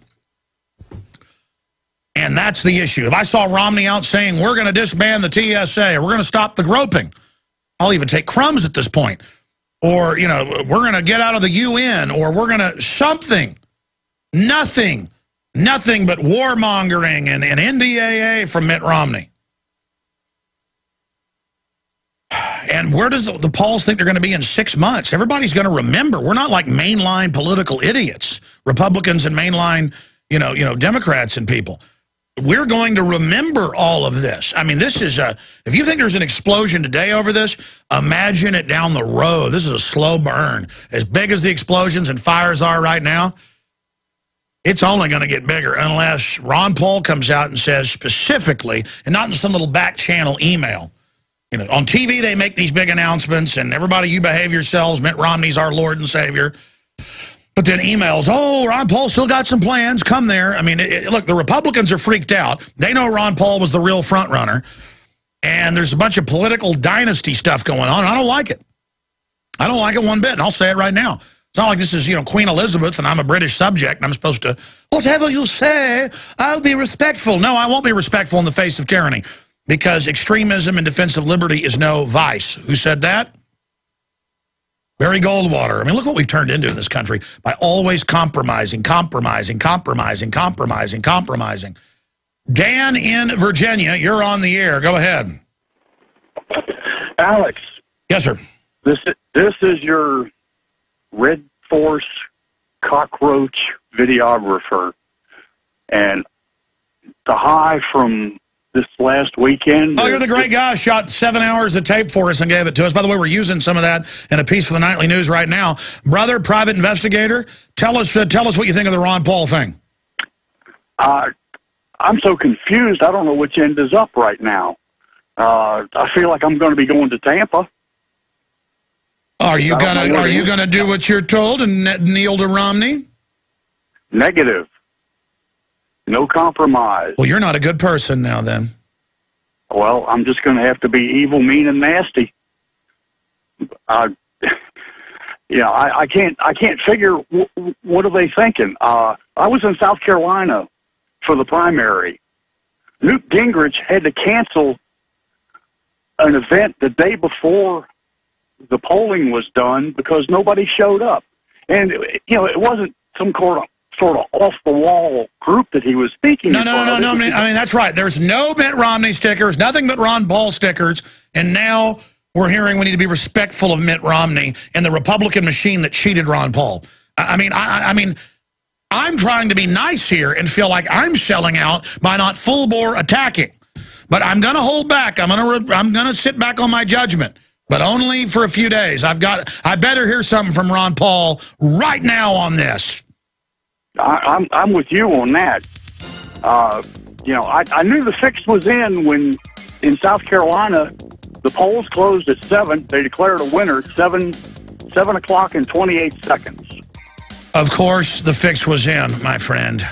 Great to hear from you. A few more calls coming up, then I'm going to have Lord Monks on about 30, 40 minutes, and I'll continue with calls. I haven't even gotten all the news, but I mean, this is important, though, because we put Ron Paul where he is. Make no mistake, you, my listeners, did. He's admitted that. Remember, Rand Paul opposed the NDAA. Rand Paul opposed these new wars. Rand Paul is a good guy, but they've made a terrible miscalculation. I mean, it's one thing to say we're going to go and make a fracas and try to get Mitt Romney to commit to some things and have Mitt Romney say, hey, I want you Ron Paul people, and I'm going to, make these commitments. That would be at least something. But just, Rand Paul, hey, I'm endorsing Mitt Romney, while the Ron Paul people via the campaign have all been told, keep going. We're going to secretly have a victory. And I knew it wasn't real the last few months, and I'm kind of like, hey, don't call up telling me delegate this, delegate that. I was like, I think I've said on air before that, it's going to look like they're trying to steal the election. And that I don't think Ron Paul's going to do that. And, of course, I've been proven right again. He has conceded that they didn't win the delegates and that they're not going to contest it. And that you need to go and behave yourself. We got Lord Monckton coming on for a couple segments with a big update. Then I'll continue with your calls on this subject and a bunch of others. Let's go to James in Omaha, Nebraska. Thanks for holding her on the air. Hi, Alex. First-time caller. I'm actually a delegate here in Nebraska. I won my Sarpy County convention going on to the state. I'm really disheartened. I mean, I'm putting off family vacations. In my book, it goes God, family, country. And in this case, I was going to put country before family, and I almost feel like I'm getting shafted. Just one point also, we should. Well, your gut, if you're tuned in to the Almighty, is always right. And I got to be honest, my gut says betrayal. Sometimes the Paul people may not know this. They may have miscoordinated. That's why we got to hold back. But let me tell you, my political guns just swung around in their direction, and I got my radar on going, analyze, analyze. And now I'm like, you already knew this, Alex. You already saw the signs. And I'm like slapping myself in the face. It's just unbelievable. I'm sorry. Go ahead. If this is betrayal or miscalculated betrayal, unintentional betrayal, it's the type that hurts the worst. I tell people in business, I'm in business with, in life, to, get the capital to run this operation. It's one thing if I don't know somebody and they try to cheat me, but if I've worked with somebody for a long time and they do something wrong to me, I am their enemy forever. You make something personal with me, it's personal. I'm sorry, go ahead. No, I agree. I think that it's going to take a little bit of working on your side, but we should call Mittens by his God-given name, Willard, from here on out. People need to call him by his name. He's got this Hollywood rock star named Mitt because that's the only way that he could get elected, because who's going to vote for a Willard? But and then they'll say, oh, you must be for Obama. Hey, I'm done voting for the lesser of two evils, okay? I mean, what do they think we're going to do? This is ridiculous. His God-given name, too. But Willard and Barry, if you can't even go by your own name that the good Lord gave you. Well, it's like Obama. He's got so many names, we don't even know what his name is. I appreciate your call. Chris in Florida, you take us out. Go ahead. Well, Alex, I've been impressed by Dr. Paul since about 1992 when I was becoming politically active and trying to decide for whom to vote when I was coming of age to vote. But he's done a great job at identifying the problem. I just don't agree with the solution of a state-mandated, commodity-based currency credit system. And now, that can be manipulated as too, but at least we're having a debate about it. That's why I look at all the options. But what do you think of what's happened currently? It's not as shocking and surprising, considering that he abstained from the NDAA vote in the first vote for H.R. 347, Senate Bill 1794, and that he voted for the Afghanistan police action. I've been impressed by a lot of the things he's been saying, but the problem, of course, is that the issue of currency and credit does not. Sure, and that's another debate. I hear you. I appreciate your call. Believe in God, not man. That's all I can tell you. But I've been threatened. My family's been threatened. I didn't compromise. I've been offered big jobs. I was offered Glenn Beck's job before he existed. It was described to me, the books, the national TV show. Don't I want it? I just sell out to, it's like, sell out to bathe in a latrine. I mean, no thank you. I just don't get selling out. It's not in me.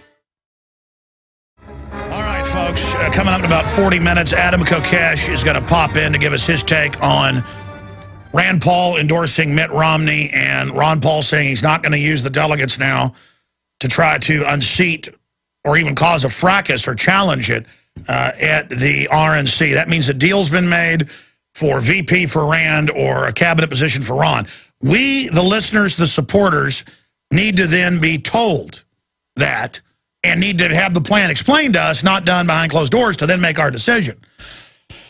I reserve judgment for now, but I've told you my issues, pro and con. They've got great voting records. They're constitutionalist, against carbon taxes, New World Order, all of it.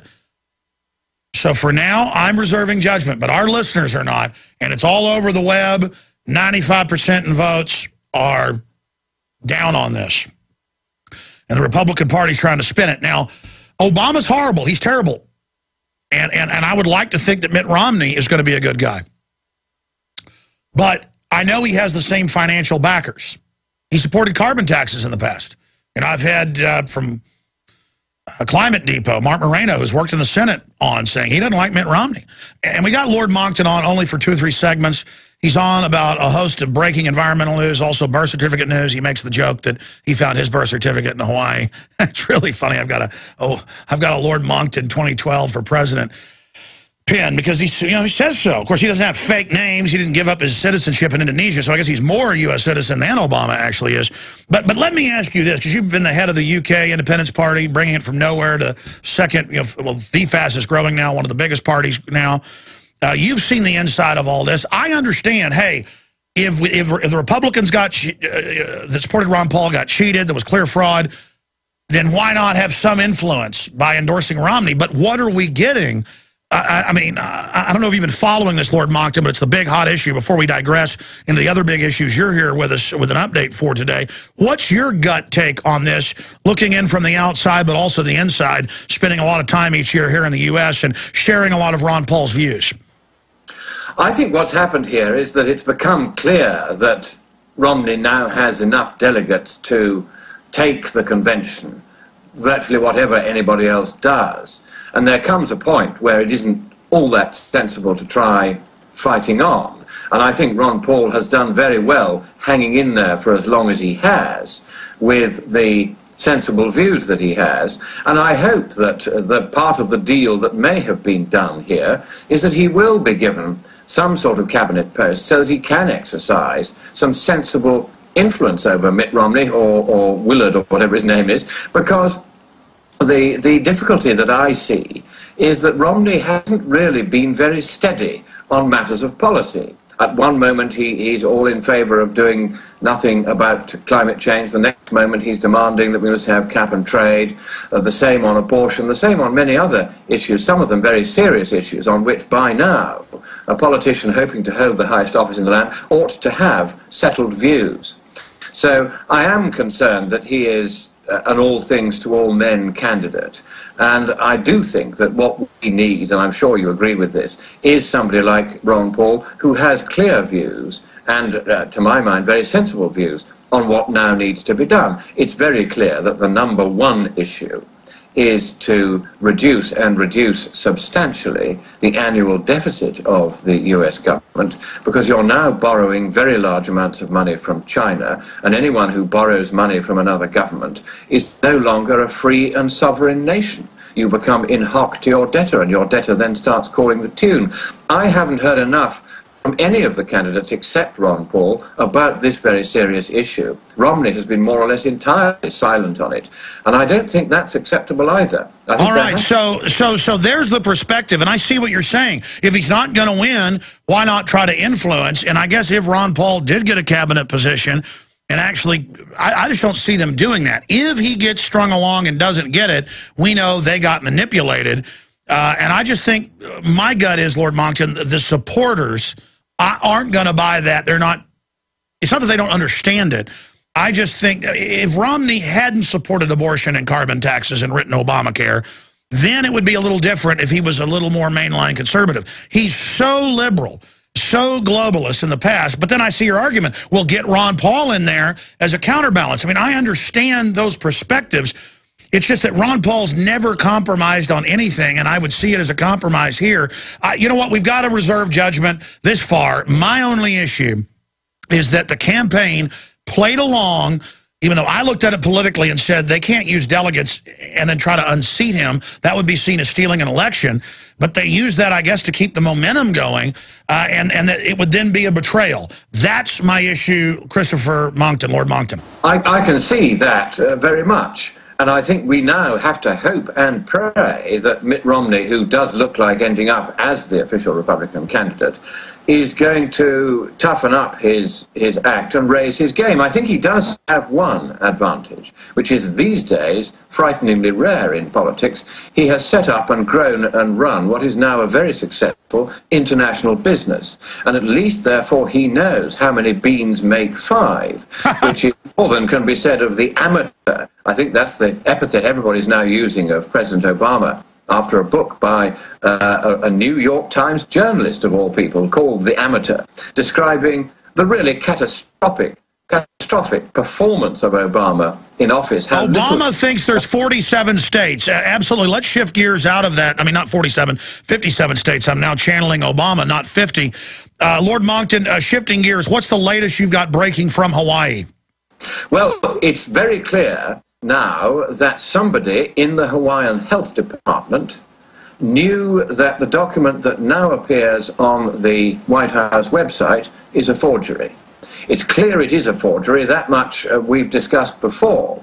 But it's now clear, and I did an analysis on this for my fellow hereditary peers, those are the people who don't have a seat or vote but still take an interest in politics, but have a historic connection with the House of Lords. And I do papers for them from time to time, and they do them for me. And what I've discovered is that when you analyze exactly what happened, how this document came to be requested, how it found its way to the White House, it's very clear that even if the White House didn't know this document was a forgery, and there's a certain amount of evidence that actually it didn't, there's a lot of evidence that, in fact, it's really compelling and overwhelming evidence that somebody, and I don't know who, in the Hawaiian Health Department knows that document to be a forgery. And everybody from the governor downwards is very, very carefully looking the other way. But I don't think that's now going to be a sustainable position. I've had advice from a constitutional expert about this. He said, first of all, those who try to say this is an inconsequential matter, an issue that doesn't really matter, it's a historical clause in the Constitution that no longer has any relevance, these, he says, flatly are incorrect. You amend the Constitution or you abide by it. And what should now happen is there must be an opening up of the official record of Mr. Obama's birth to independent forensic scrutiny here in Hawaii. Unless and until that is done, there is now, in my view, sufficient doubt about where he was born to justify even his supporters from withholding their vote from him at the next election on the ground that they can't be sure that he is the president, and that he himself, by endorsing the posting up on the White House website of a document which is a manifest and maladroit forgery, and then by doing absolutely nothing about it when an eminent sheriff has found, after 6 months' examination, that it is a forgery, they can now, and I think must now, legitimately withhold their vote from this man unless and until he clears the matter up by taking the blindingly obvious step he has not taken so far, which is to say to the department in Hawaii, come on, let's open up the forensic record, to the original record, to forensic inspection by both sides, so that there can be no more nonsense about this. The fact that neither he nor Hawaii have done this, and that he, in fact, as his very first executive order when he took office, on the first full day of his holding office, was an order sealing all his personal past records. A most extraordinary first executive order by a president. Narcissistic in the extreme, you may think. But why did he do this? He did this, presumably, inferentially, because he has something to hide. Because it was the sword of Damocles hanging over his head and expanding. The mainstream media acts like we've been given proof after proof. First, they said we'd always been given the original when it was clearly a receipt that wasn't even a copy of the original. They said nothing else existed. Then they gave us the ridiculous fake. Then Abercrombie, right before that, the governor of Hawaii, where you are, said to the reporter, well, I've looked, it's not there. Obama has a problem. That's a quote. A few months later, it pops up. They never let forensic inspection happen. The AP and others had a different weird copy, all different colors, different fonts. I mean, this is crazy. And the fact that they've sealed all their records, they said it was a conspiracy theory, that he'd never been named Barry Soetoro. That was later confirmed. The records cut out in Kenya, they say looks like theft. There wouldn't be records if it hadn't been there. This is pretty scary, the blackmail potential of this, Lord Monckton. Well, this is another big problem. there are people who know exactly what the true position is. At least two, as far as I can track down, here in Hawaii, know exactly what that position is. And, you know, it would not surprise me, given the visit here last week by Sheriff Arpaio's cold case posse, it would not surprise me at all that they are on the trail of these people and will eventually be working with the Hawaii Police Department to feel some collars, as we say in Britain. I don't think this is going to go away now, and I think it's not going to go away for one rather startling reason, which was given to me by the very eminent constitutional expert whom I consulted. He said, I'll tell you what, Lord Monckton, stay there. We got to go to break. Tell us about this big bombshell on the other side, and then we'll continue with phone calls. Adam Kokesh popping in. Lord Monckton is our guest. We'll give you his website when we come back. All right, we're getting a quick update from Lord Monckton right now. We're almost out of time with him. I'd like to welcome him back next week for a full hour if he can do it. We've got all this breaking Ron Paul news, and I've got some other important news I need to hit before this hour's up. So what was the big intel you got from a constitutional scholar, Lord Monckton? Now, it's very interesting. This is an experienced lawyer, long in practice in constitutional law. He's appeared before the Supreme Court. He knows his way around. And he said that any defendant who was accused of a criminal offense created by a law signed by President Obama into law is entitled to raise in his defense the question whether or not the president is the president, the law, and therefore the offense he's charged with, an offense at all. And he can insist on his right to go in the person of forensic experts acting for his attorneys to have a look at the original record in Hawaii to satisfy himself that that record is indeed a genuine record of your president's birth. And this is virtually bound to happen. According to this lawyer, he said it's only a matter of time before attorneys for one defendant or another accused of some crime signed into law by the president. That information could be subpoenaed. Of this defense, absolutely, they have the absolute right. The precedent is Brady versus Maryland, 49 years ago, in which it was said that the prosecution has to facilitate the defense by making sure that any information or documentation in their hands or under their control or accessible to them, which in any way might tend to exonerate or exculpate the accused, must be made available to the defense. It's an absolute overriding right of the defense. And this is going to happen. It's only a matter of time, he says. It may happen between now and the election. It may happen after the election. But at some point, it is going to happen. And then the whole shabby house of cards is going to come down. And in the meantime, Alex, if anyone wants to find out more about this and realize that you and I are not just pointy-headed birthers, but there is really good reason to doubt this, then I have sent to your website, Infowars.com, a copy of the briefing paper that I wrote for my fellow hereditary peers. So it is available for anyone to just download. Oh, good. Let me stop you, Lord Monckton. I'll find out what address you sent that to make sure we post it at Infowars.com. But we can also find it at scienceandpublicpolicy.org. Is it up there?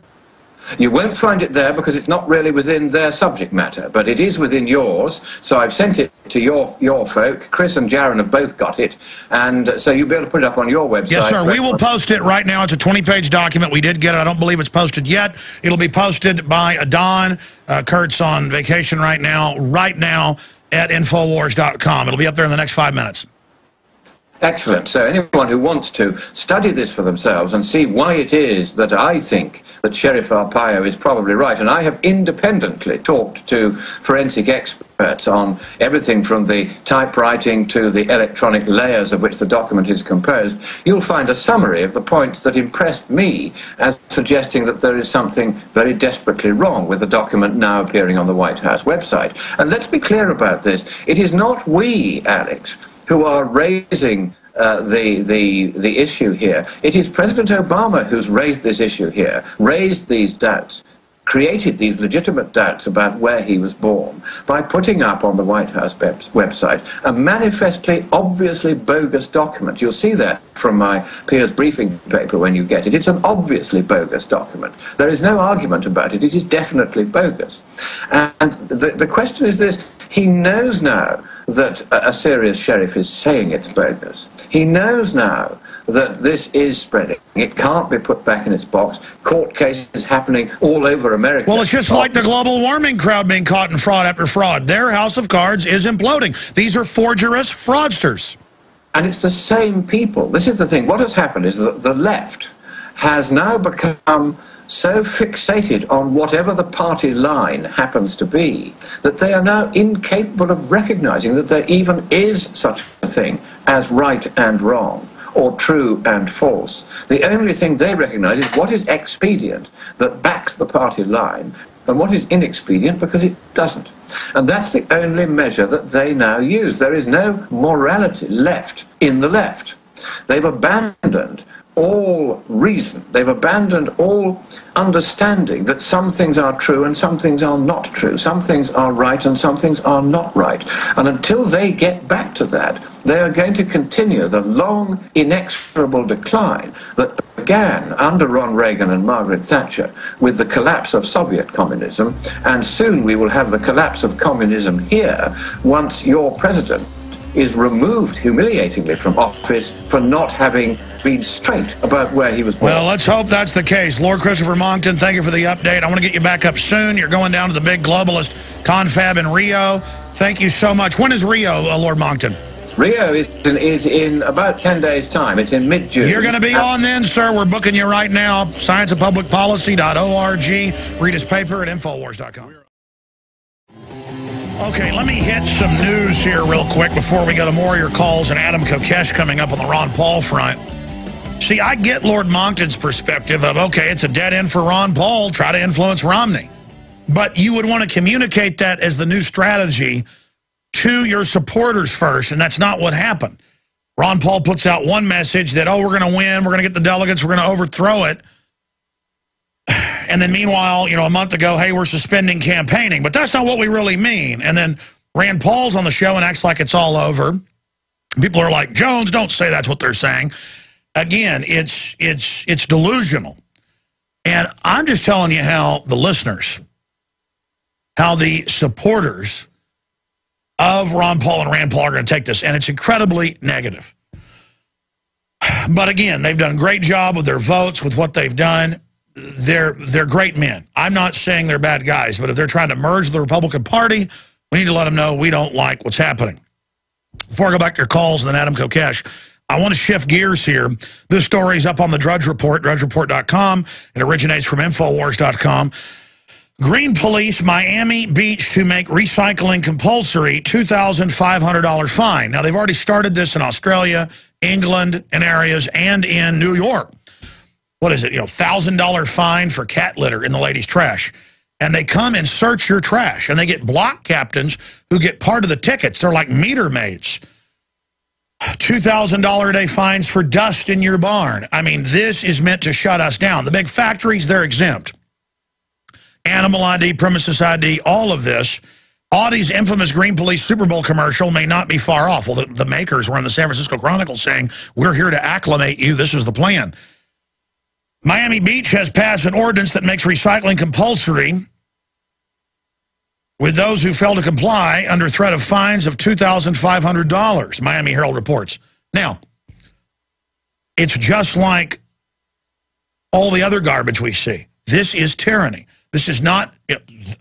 Madoff can steal money. Only after incredible pressure does he get in trouble. Corzine can steal money, doesn't get in trouble. All of this, I mean, that's the real crime going on. And no amount of tax raising, no amount of this is going to keep the government going. It's designed to collapse. Now, I want to go shift gears into some other areas. I saw a story out of WHTC radio saying, what if, truly a moot point? And they go on to say, so what if they're putting in all over the country pre-crime cameras that track what you're doing? If you don't just walk straight on the subway or on the sidewalk, if you stop and read something, the police come, that's suspicious. And they say, so what? You know, it's a moot point. And, of course, then the Daily Mail picked up on our article afterwards. New surveillance cameras will use computer eyes to find pre-crimes by detecting suspicious behavior and calling for guards. Again, we wrote an article about this in the Daily Mail picked it up. That we could show folks our article about San Francisco getting pre-crime cameras. That's actually the article. In fact, here it is right here. San Francisco to get pre-crime surveillance cameras. This came out yesterday. It was also on the Drudge Report, drudgereport.com. System alerts authorities to suspicious behavior before crime is committed. Paul Joseph Watson, Infowars.com. And I saw all these sites say, so what, it keeps us safe. Like this article from earlier this year, actually of May of last year. Look at this document cam, guys. High-tech cameras to record kids' food choices in school, cafeterias, ABC News, Department of Defense grants, San Antonio, Texas. Everything they eat is tracked, and the kids are going to get in trouble if they don't finish their apple. Laptops that the school issues free that you pay for with taxes, they're not free. You're paying for that. Where should I put this to get a document cam shot? Where should I put it? Here, there? I'll put it wherever you want. Okay, so there's the article right there. People watching on prisonplanet.tv. Yes, this is real. The system has always admitted that this is the plan. This has always been the plan, is a total control grid to restrict your guns, to restrict your movement. If you're not a good globalist, they're going to turn your passport off. They're not going to let you buy and sell. They've now said this. 30,000 armed drones, checkpoints, TSA, everything. Hiring pedophiles at every department to run it. All real. This is what tyranny looks like. And so I see people making jokes going, so what? Let the cops have pre-crime stuff. It's like license plate reading cameras. In the future, they can... I saw the police 5 years ago in Austin, went to the Texas legislature, try to get a law passed that people that had criticized police, that would be in a database when they pull you over or when a license plate reader hits you. So now you wear like a yellow star that you're a patriot. We already had the police under orders pulling over people with Ron Paul stickers when we protested Bilderberg. Do you know what this is going to be used for in the hands of the tyrants? Look, we're being totally enslaved. This stuff is coming down on us. So you want smart cameras watching everybody? It's used to watch kids at school. Okay? This is what's going on. This is outrageous what's happening. So I guess the kids deserve to have smart cameras watching them. Now even in the bathrooms. They now record naked children in the showers and say it's freedom. There's nothing these crooks won't do. You know, I remember 3 years ago I'd talk about laptops in California and in Pennsylvania where they admitted they were watching the kids at home with them, and people didn't believe me. They didn't believe me 7 years ago when Google put out a press release to stockholders saying we watch people over their cameras at home without them knowing. Now the CIA director admits it, and people are like, you're a kook for not wanting the government to watch you without warrants. I'm like, what? I'm a kook because I don't want it? See, it goes from it isn't happening to, oh, the death panels aren't happening to, hey, you don't want death panels. You don't want people to have a right to have the government kill them. This isn't your right to die. It's the right for the government to kill you because you're now under socialist health care. They want the money and then the control. They don't want you to get the health care. It's how it works. Do we have Adam Kokesh lined up, guys? Yeah, we're just getting connected. Fantastic. We're getting him connected right now on Skype to get his take on all this. But, you know, it's just a lot of things like the Ron Paul people starting to endorse kind of neocons like Ted Cruz. And I get the fact that he's running against somebody even worse, but I don't get that. I mean, it's just they're becoming mainline. They're being co-opted, not the other way around. Ron Paul saying, go, you know, we're not going to win the delegates now, but go and sit there as my little pretty block, you know, for my son to get some position. And by the way, be respectful of a Republican criminal system that robs and steals and sells torture and secret arrest and stole the election from Ron Paul. I mean, don't you know that's going to be political suicide for you guys? And then the system wins instead of keeping the liberty movement going. Don't you understand that? I got a bunch of callers we're going to try to get to you, but I wanted to get Adam Kokesh, who's, you know, had his own TV show, syndicated radio, been a huge Ron Paul supporter, Marine Corps, you know, veteran of Fallujah and other events over in Afghanistan, spoke out against it once he got home. He's been a huge Ron Paul supporter. He started freaking out a few weeks ago, and everybody said, are you going to talk about this? I said, I'm going to reserve judgment because I'm not sure yet, and I'm still not. But now I've gone from 17 years of supporting Ron Paul and appreciating the work and his voting record and saying he's something special, and so's Rand is saying maybe they're more like mainline far-right politicians, kind of like a Senator DeMint. Do I hate him like Dianne Feinstein? Do I hate him like, Chucky Schumer? No. Or, somebody like, somebody like Harry Reid? No. They're overall better than the others. But, wow. Then I get told, if I go there, I need to be respectful in Tampa. That's rubbing it in right there. That's rubbing it in right there. And so maybe we should get people like Cruz on who's running for Senate and really, really grilling. Maybe he's rolled over and shown a new leaf to liberty. But Adam Kokesh, host of Adam versus the Man, you were out at Bilderberg with us. That was awesome. What is your overall take on this? Why have you gotten soured more and more towards the Paul system? I mean, is it that it looks like we're just taken for granted, and that now they've got the the sexier, cooler mainline rhinos, with their pacemakers? I mean, what's going on here? Well, thanks, Alex, for the introduction, but I do kind of take issue with that characterization of souring on the Ron Paul movement, because it is a distinct sort of sub-movement of the broader Levolution. Well, let me stop you. I'm not saying you're souring. I mean, liberty goes on. But the people made Ron Paul and Rand Paul, and I'm saying souring to what the upper echelon is doing. Well, that's not what people are souring to. People are really confused and frustrated now with what they're seeing out of Ron Paul Inc., out of the Ron Paul campaign, starting with the statement about 3 weeks ago from Jesse Benton, effectively conceding the race before it was, I don't know if you can say officially conceded now. And then saying they didn't concede it. Exactly, political doublespeak. Right, and there was a lot of mixed messaging coming out of the Ron Paul campaign, and I want to not be a sycophant to Ron Paul and not be someone who doesn't question him.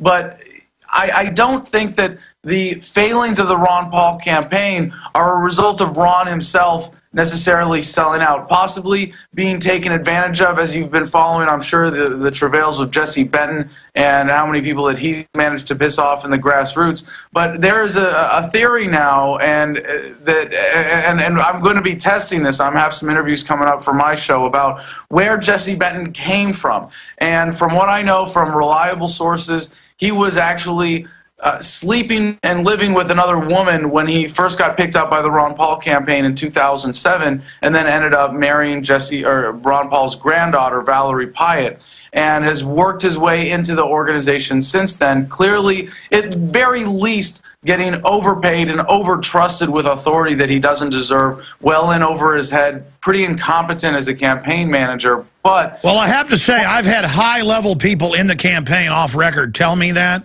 And I mean, the most senior people just say they do not know what they're doing. And I think we should give them the benefit of the doubt and say, for now, that's what's happening. I mean, to be clear here, you're saying you take issue with the souring point. I meant souring with, yes, what the echelon, what the leadership of Campaign for Liberty, Ron Paul, Inc. was doing. We here, as original supporters, myself 17 years, we have a right to say, hey, suddenly don't have the delegates contest. Suddenly Mitt Romney's great. I mean, Mitt Romney has got a pretty bad record. And Paul, but to stick with what's happening with Ron, because Ron is the center of this. He is the center of the movement. He is the one who commands the organization of Ron Paul Inc., Campaign for Liberty, his presidential campaign, the Liberty PAC, various other organizations that are all a part of this that have gotten Jesse Benton over $500,000 in the last year in salary and various kickbacks. But Trygve Olsen was involved with all of the color revolutions, has been a long-time interventionist, and was the adult in the room that Mitch McConnell sent to help run the Kentucky race for Rand Paul that Jesse Benton managed and takes after the Republicans tried to shoot Rand down. Right. And Trygve Olsen is now a consultant for the presidential campaign, whose consulting firm has gotten over $200,000 from them. But what Rand Paul represents is not what Ron Paul represents. And I think most of us have always known this, and he's been kind of open about it, and people have had the same delusional thinking that they have about Ron Paul applied to him. And I don't mean to say that it's delusional to admire Ron Paul for all that he's accomplished, for the millions of hearts and minds he has freed, for the incredible work. No, I agree, but let's shift gears on limited time. For those that don't know, Ron Paul's come out and said, okay, it looks like we're not going to be able to win with 20% of the delegates. Go there and be respectful. Be respectful of all the stuff the Republican machine's done. I don't like that. And I'm allowed as an evil American to have my views here. And Ron Paul said 4 years ago, we put them on the map early on with half their contributions from my show. And we've been there the entire time. I'm telling you, my listeners, 95%, we've got polls going, are very upset. I'm just saying the campaign needs to be clear about this. And if people have been speaking for them that aren't right, or if things have gotten off track, they need to get back on track right now. That's my question to you, Adam, with your hand on the pulse of the grassroots. Is this as explosively dangerous to the whole Paul Inc., which I want to continue and be constitutional, as I see it being dangerous? Well, in a way, Ron Paul Inc. is now at odds with the movement that Ron inspired, and that's the challenge here. And really, this falls at Ron's feet, and you're correct. And Alex, I hope to see you in Tampa. Are you going to be there? I wasn't going to go. I was going to let everybody just go. But now that we're being told we behave ourselves, I think I am going to have to come. Just so that you can disbehave. Sure. Well, there's this problem between the grassroots and the campaign now because of lack of direction. And that really does fall at Ron's feet. You know, I'm organizing the Veterans for Ron Paul March on the RNC. Ron Paul is the choice of the troops.com, having gotten more campaign. You better behave yourself. Wait a minute. Don't you embarrass Mittens. Well, we're going to go and make a scene and do what Ron Paul said in his latest email, saying that we are going to force the establishment to listen to the liberty message. We are going to force them. We are going to be in their faces with that. So I'm running with that. And Ron Paul. So what's going on here? We've got a mixed message, I guess, to make Romney feel good and cozy up to Rand. And then you've got Paul with his message to the original troops. Well, everybody's looking at Ron Paul, and the million-dollar question is, what is he going to do with all of this momentum? Is he going to demand a speaking spot? And if he does, what's he going to say? Is he going to call out? Yeah, that's not enough. That's not enough. We want to go take it over and have a huge fracas or run third party to inject real issues. Or have the culmination of the Ron Paul revolution be Secretary of the Transportation Department, Rand Paul. And I don't think that's going to cut it either. So there's this idea that the Republican Party is the face of the military-industrial complex. The real purpose of the Republican establishment is to subvert the legitimate American will to freedom, the desire to create a truly American society and pervert it with interventionism, to pervert it with the modern warfare The opposite of what George Washington stood for. Empire America versus Republic America. And that's why Jesse Benton may have been sent by the establishment to get Trygve Olsen into Ron's inner circle and to support Rand Paul and to convince Ron to do all of these things that are contrary to his message. So Ron is a human being. Are you saying this is idiocy, or are you saying there is a Benedict Arnold in the woodpile? It's both. It is absolutely both. And I can tell you decisively it is both. And as Ron Paul supports, we have to acknowledge his shortcomings as well. He is not the greatest organizational leader. He is not the greatest commander of the movement. He is not going to be the one who is going to give direction and organize and take charge. And to be fair, to be absolutely perfectly fair as we should be with Ron, he's demonstrated poor judgment in the past. If you look at the racist newsletters, and I'm not saying that Ron is racist, that's absolute crap, but as he admitted himself, it was a failure of oversight. It was a big business. They had dozens of people, 10 or 15 different versions, yeah. So I don't know how much it's Ron's actual shortcomings as an organizational leader and or his gullibility and how far that goes to explaining what's going on. But on the other side, you also have the Benedict Arnolds. You have Rand Paul now endorsing Mitt Romney, and there may be some strategy behind that, but clearly he's not serving the message. I mean, we should not be surprised that warmongering Rand Paul, who voted for the act of war against Iran of sanctions, is now supporting the other pro-war candidate. Wow, you're calling him warmongering. I think he went with that as a second path or a third path to not having war. Well, that's like, hey, let's just have a little bit of war. Let's just have a little bit of tyranny and fascism. But there are lots of... stay there. Final segment. I'll have to go into overdrive and take calls. And if you don't have time, I got the nightly news to do. Man, this is crazy. But we as Ron Paul supporters, we put him on the map. We're allowed to get angry. Yeah, ladies and gentlemen, we're not backing off. We're constitutionalists. We're going to kick the foreign banks out of this country. We're going to restore the republic. We've had incredible success using Ron Paul as a vehicle to educate people. The fight goes on.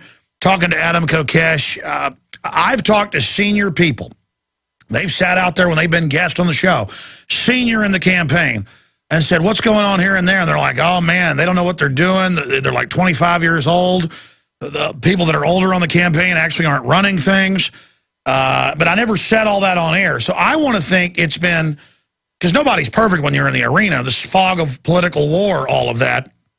But whoever told Ron Paul to come out and say, after we're going to go and fight with the delegates, to now, well, it's clear we can't win, so we're just going to go and be respectful, and then ran a little too sweetie cake over Mitt Romney. And I understand it's an honor to get considered for vice president. I understand the lofty power and all that. But I've been offered power and didn't sell out. And look, I was already very successful, probably more so because I didn't sell out. I did it my way, as Frank Sinatra would say. But because you can't compromise with this. There's no way they're going to influence Romney. It's going to be the other way around. And I knew instinctively this morning when I got up and saw this, it's been out since last night, that people weren't going to go along with this. So I don't know. In closing, Adam Kokesh, we're going to come back in overdrive, take a few calls for folks that are holding, but in the 3-4 minutes we have left, repeat what you said to me during the break. Because, and folks, don't press me to say names or I will, okay, about campaign people. I didn't want to go here, but I'm not going to sit by and be told I've got to worship Mitt Romney. It ain't happening. Okay, and it's not that I love Obama. It's just that trick has worn out here. I get the left-right paradigm. I mean, it's either the incompetence or the Benedict Arnold theory. What do you think's happening here? Well, just to be clear, I think Rand Paul sold out in his heart a long time ago if he ever had something to sell out in the first place. He was never really a libertarian. He never believed in the cause. He voted for sanctions against Iran. That's an act of war. That's not like Ron Paul supporting the Defense of Marriage Act, which is something sort of insignificant around the margins and questionable. This is an act of war. Rand Paul voted for an act of war. The fact that he is supporting Mitt Romney over his father for political expediency should really come as no surprise. But what I was saying is that the actions that we see out of Ron Paul Inc., in some ways a betrayal of the grassroots, are a combination of the, I don't want to say incompetency, but maybe shortcomings of Ron Paul as an organizational leader on one hand, and the corruption of his organization by leeches and those who would subvert what he is actually trying to do on the other. So how much of each constitutes what's actually happening, it's hard to say, but at very least Jesse Benton is a huge leech on the campaign, grossly overpaid, incredibly incompetent, but we have to see what Ron has been trying to do here. And I gotta say, from everything that I've seen, and I don't have time to get into each of the points that has led me to the conclusion that Ron Paul was never running to win in the first place, I don't think that that's what he was doing. I think he was running to get as close to winning without actually being a threat to winning as possible and have as much of an impact on changing the dialogue and helping take over the party as possible. Yeah, it's an info war, and so this is really his plan, and he needs to come out and state that instead of playing along like he was really moving to win. I mean, not even really fighting for Texas, California. Absolutely. And if they would just be honest with us about the strategy, then it wouldn't be as bad. Do you agree with me, though, this is blowing up big time in their face? Absolutely. And I think that's a reflection of the fact that there are leeches on Ron Paul's campaign. And I think more people like Jesse Benton, Trevi Olson are the ones trying to set up Rand for 2016. Maybe Doug Weed and John Tate, they want to keep the Ron Paul Inc. gravy train going so that they can keep collecting their outsized salaries.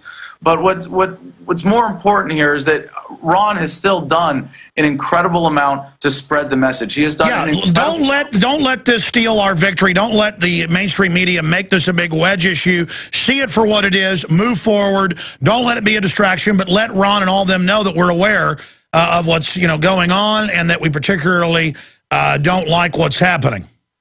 And it's quite possible that people are being threatened. I mean, we don't know. These are violent, dangerous extremists that have taken over our government and taken over the Republican Party and turned it into the war party. So I hear you. Great job, Adam Kokesh. Thank you for listening. We'll talk to you again next week or Sunday. Visit GCNlive.com today. I come from good families, good Christian people that never did anything to anybody that didn't have it coming to them. All right, let's go ahead and go back to your calls. Doris in Tennessee, you're on the air. Welcome. What do you think of the whole Rand Paul endorsing Romney while Ron Paul's campaign people were told, keep going on, keep fighting? And Ron Paul saying, go to Tampa, be respectful, worship Mitt Romney. What do you make of this? I think we've been used. I think we've just been used. I feel used.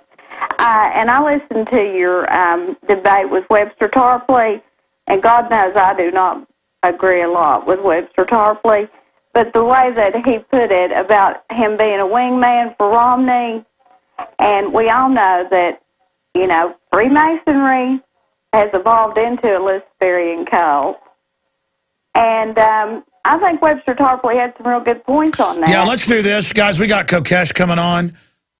Get Tarpley on for 30 minutes at least on Sunday show, 4 to 6 p.m. as well. And just, yeah, stuff came up yesterday when I was going to have him on because he had to go to a TV show or something, and we didn't get it set up. But I want him on Sunday if he'll do it. And I want him Skype, too, because he'll try to go to telephone. We're going to make him do Skype. I hear you, man. We'll get Tarpley on. I was just thinking that myself. I don't agree with his socialist ways, but he's right about his analysis. Let's go ahead and talk to Evan in Florida. You're on the air. Go ahead. Hey, yeah, I got a couple comments on the whole thing. It's very discouraging, number one. Number two, I was a little discouraged when he went and even campaigned in Florida because he conceded it to Romney. No, he didn't fight very much in Texas, none in California, really. In Florida, zero. I mean, I've been having alarms go off the whole time and just going, oh, my God, it's just terrible. I'm wondering if this is going to this is a plan to drive us to a third party and get a really good organization going, a third party. Well, it's not that Ron would have even won with a third party, but he'd have got a ton of money, could have really educated people, would have been in the debates, could have actually won maybe. I mean, he was a lot better than Ross Perot, but it didn't happen. And I kept telling people they're just keeping, privately, I wouldn't say this on air, I'd say they're keeping the delegate thing going to catapult Rand and to get campaign contributions. And I'm like, that's not that bad because the Campaign from Liberty will run good candidates, but then a lot of them aren't good. And I'm kind of like, well, I know all this stuff, but I can't totally prove it, so I'm not going to say it on air. And now everything I knew was going to happen the last few months happened, and it makes me want to throw up. And I tried to say, oh, they're playing politics, it'll be all right. But my gut says, you get out on the air and you attack this, or you won't sleep well tonight. What do you say to that? Let me just say this, Alex. Ben Swan had a link on Daily Paul, and there's one there now under the Ron Paul email thing on 6612. And what it is, it's a reference to 11 CFR, 42 USC, and 2 USC, saying that there is no binding of delegates. It's illegal under federal law to bind delegates. I know, but I told everybody that they will... See, it's over, though. It's over. That's one thing I don't have to hear this about delegates anymore. They were never going to use those delegates unless they had the majority because the media would spin it as stealing an election. The media would you understand that. And I had to hear it from my own crew over and over again, and I let them henpeck me. But I told them all. I said, you're wrong, I'm right, watch. And I'm right again. Nightly news, of course, 7 o'clock tonight. Then there's the Sunday show. We're still here, 4 to 6 p.m. Central. I'm Alex Jones, Infowars.com.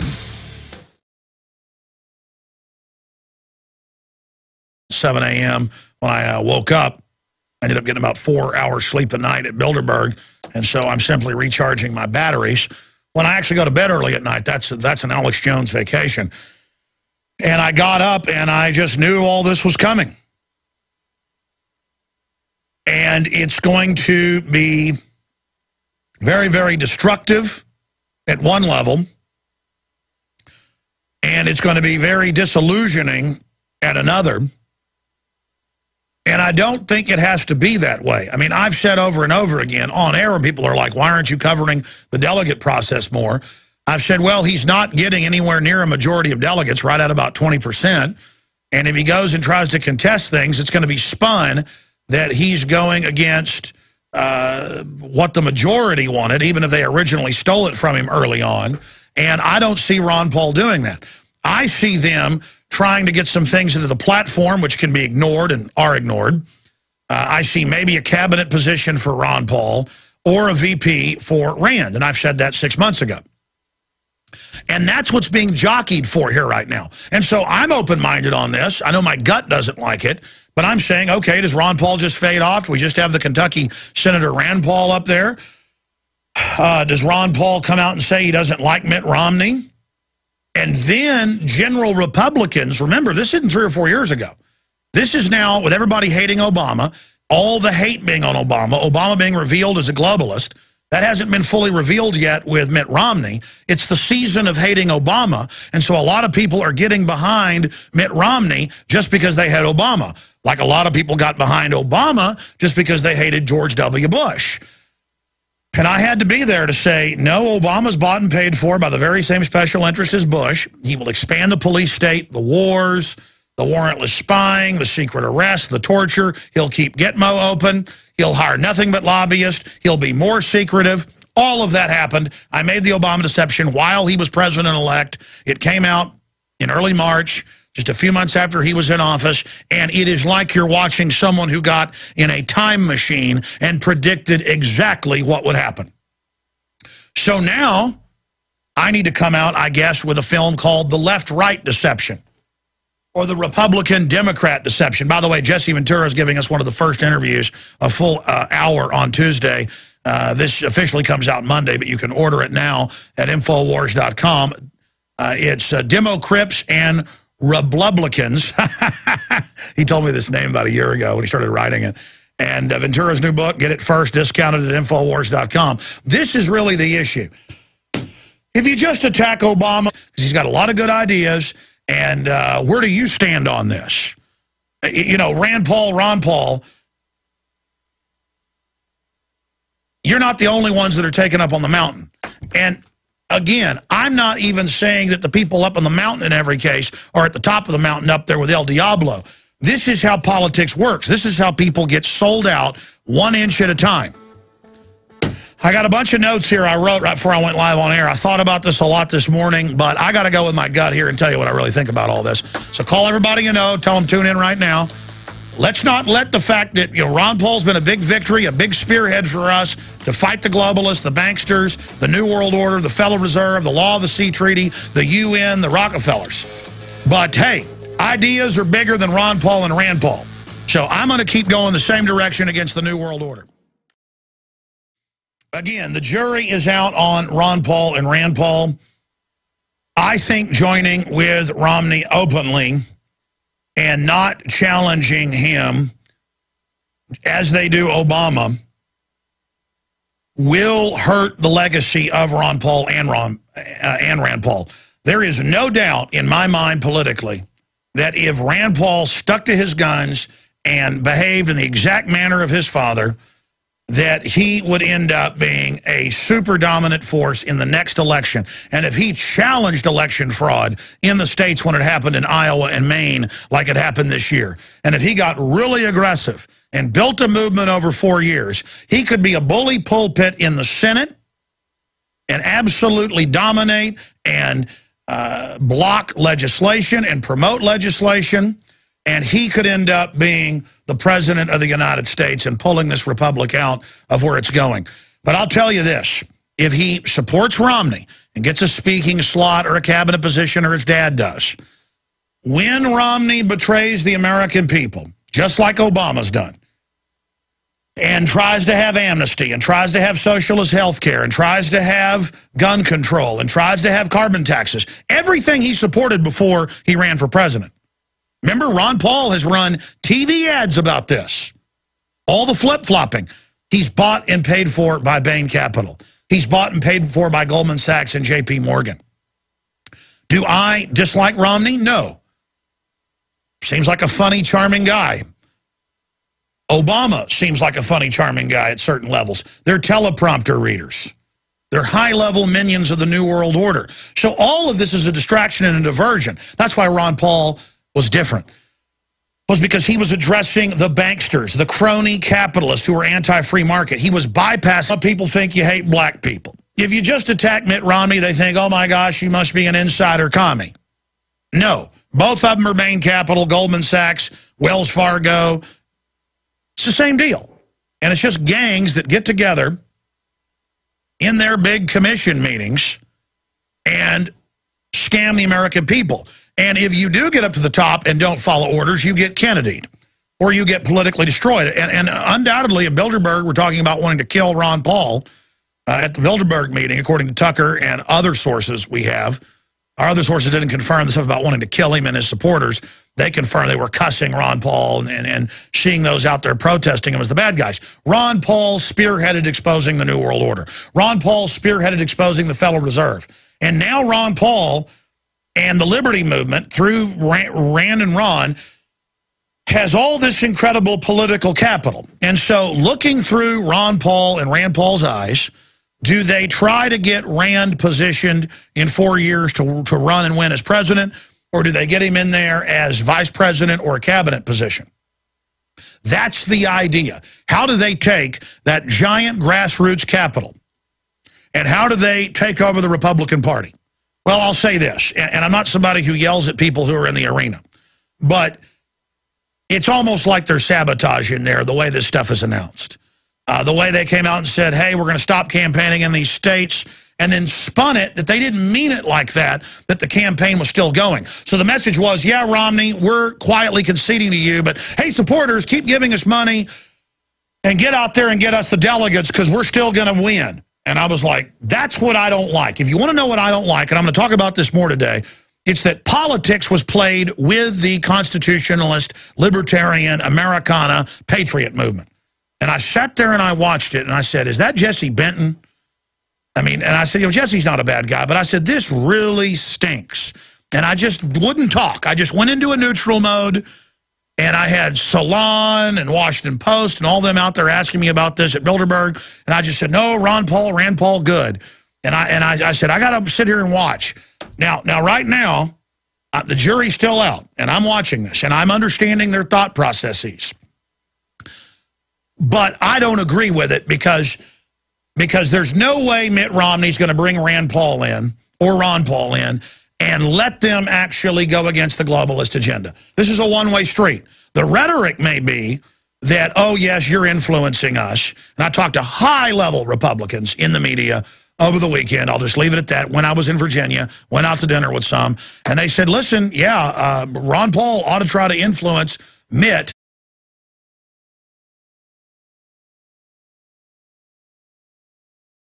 It is your PrisonPlanet.tv memberships that fund so much of what we do here on this operation. And then we're more than happy for the TV show after it's aired live, then be leaked out onto the web to tens of millions of people. That's our goal.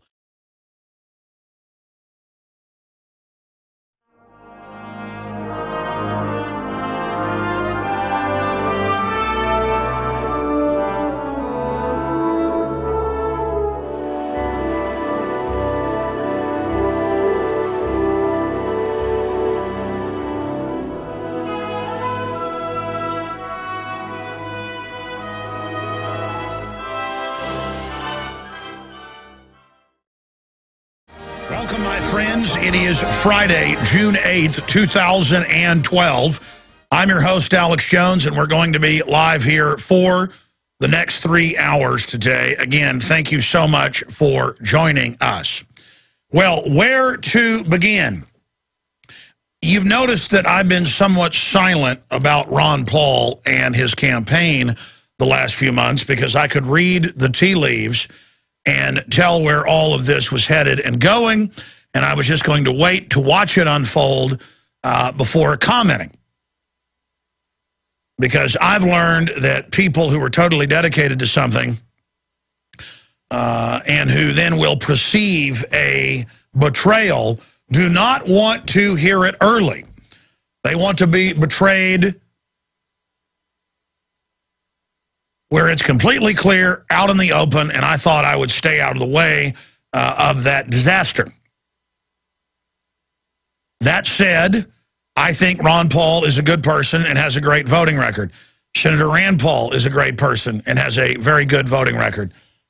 I understand the politics they're involved in, and people who love Dr. No, Ron Paul's nickname for voting no on almost everything, need to understand that now there's massive political capital locked up inside of Ron Paul and Rand Paul, and that now they have literally more than 30, 40 million Americans behind them. And from Ron Paul's perspective and Rand Paul's perspective, if they don't work through the Republican Party, that entire movement will just dissipate into space. I'm not saying I agree with that. I'm not saying I totally disagree with that. But I historically have a pretty good understanding of how this is going to end up. And so I'm going to tell you today where all this is going to go. On record, I have told Richard Reeves and other big Ron Paul supporters in our office that, hey, Ron Paul's great. He exposes the private Federal Reserve. He exposes how big money and taxation gets transferred in corporate welfare. But I said, get ready. He will never use those delegates to try to challenge Mitt Romney because Paul understands that the media would spin it that Ron Paul was trying to steal an election. And I said, please, to my crew and everybody else who was all lined up shocked this morning saying, you're right, you're right. I said, hey, there's no point in doing 500 Ron Paul packages a week. There's no point in endlessly covering it because it's going to be a train wreck. This is what is going to happen. Well, exactly what I said is now happening. And it's not because I'm a rocket scientist. It's because I live in the real world. Now, if you go to Infowars.com, you can see the news article that Paul Watson has done, a balanced, focused report. Ron Paul supporters decry Rand's endorsement of Romney. Majority accuse Kentucky senator of selling out to Republican establishment. Now, what's happened is Ron Paul is preparing to recede, and Rand Paul is going to be making all the announcements. Rand Paul is going to be the big speaker at the RNC. That's the plan, not Ron Paul. Rand Paul may still be offered the VP slot with Mitt Romney. That's what's really going on here. Now, I want to be clear. I still reserve judgment on all of this. I understand the thought processes of Ron Paul and Rand Paul and the people advising them. I understand the process. They're looking at tens of millions of awake Americans. They're looking at the fact that the Republican establishment stole Iowa, stole Maine, stole Nevada. They know how the media works. They're not ever going to be able to get that message out. Even when the New York Times came out and said, yeah, Ron Paul really won these states, the system even itself admitted that that happened. You noticed that Ron Paul did not come out and make a big issue out of it because he understood that it would be spun that he was basically a sore loser. And I'm going to shoot a special video after the show today that'll air on the Nightly News where I'm going to directly address Ron Paul. But I've been exhausted from the trip, being out of town at Bilderberg. I've been going to bed at about 9 o'clock at night.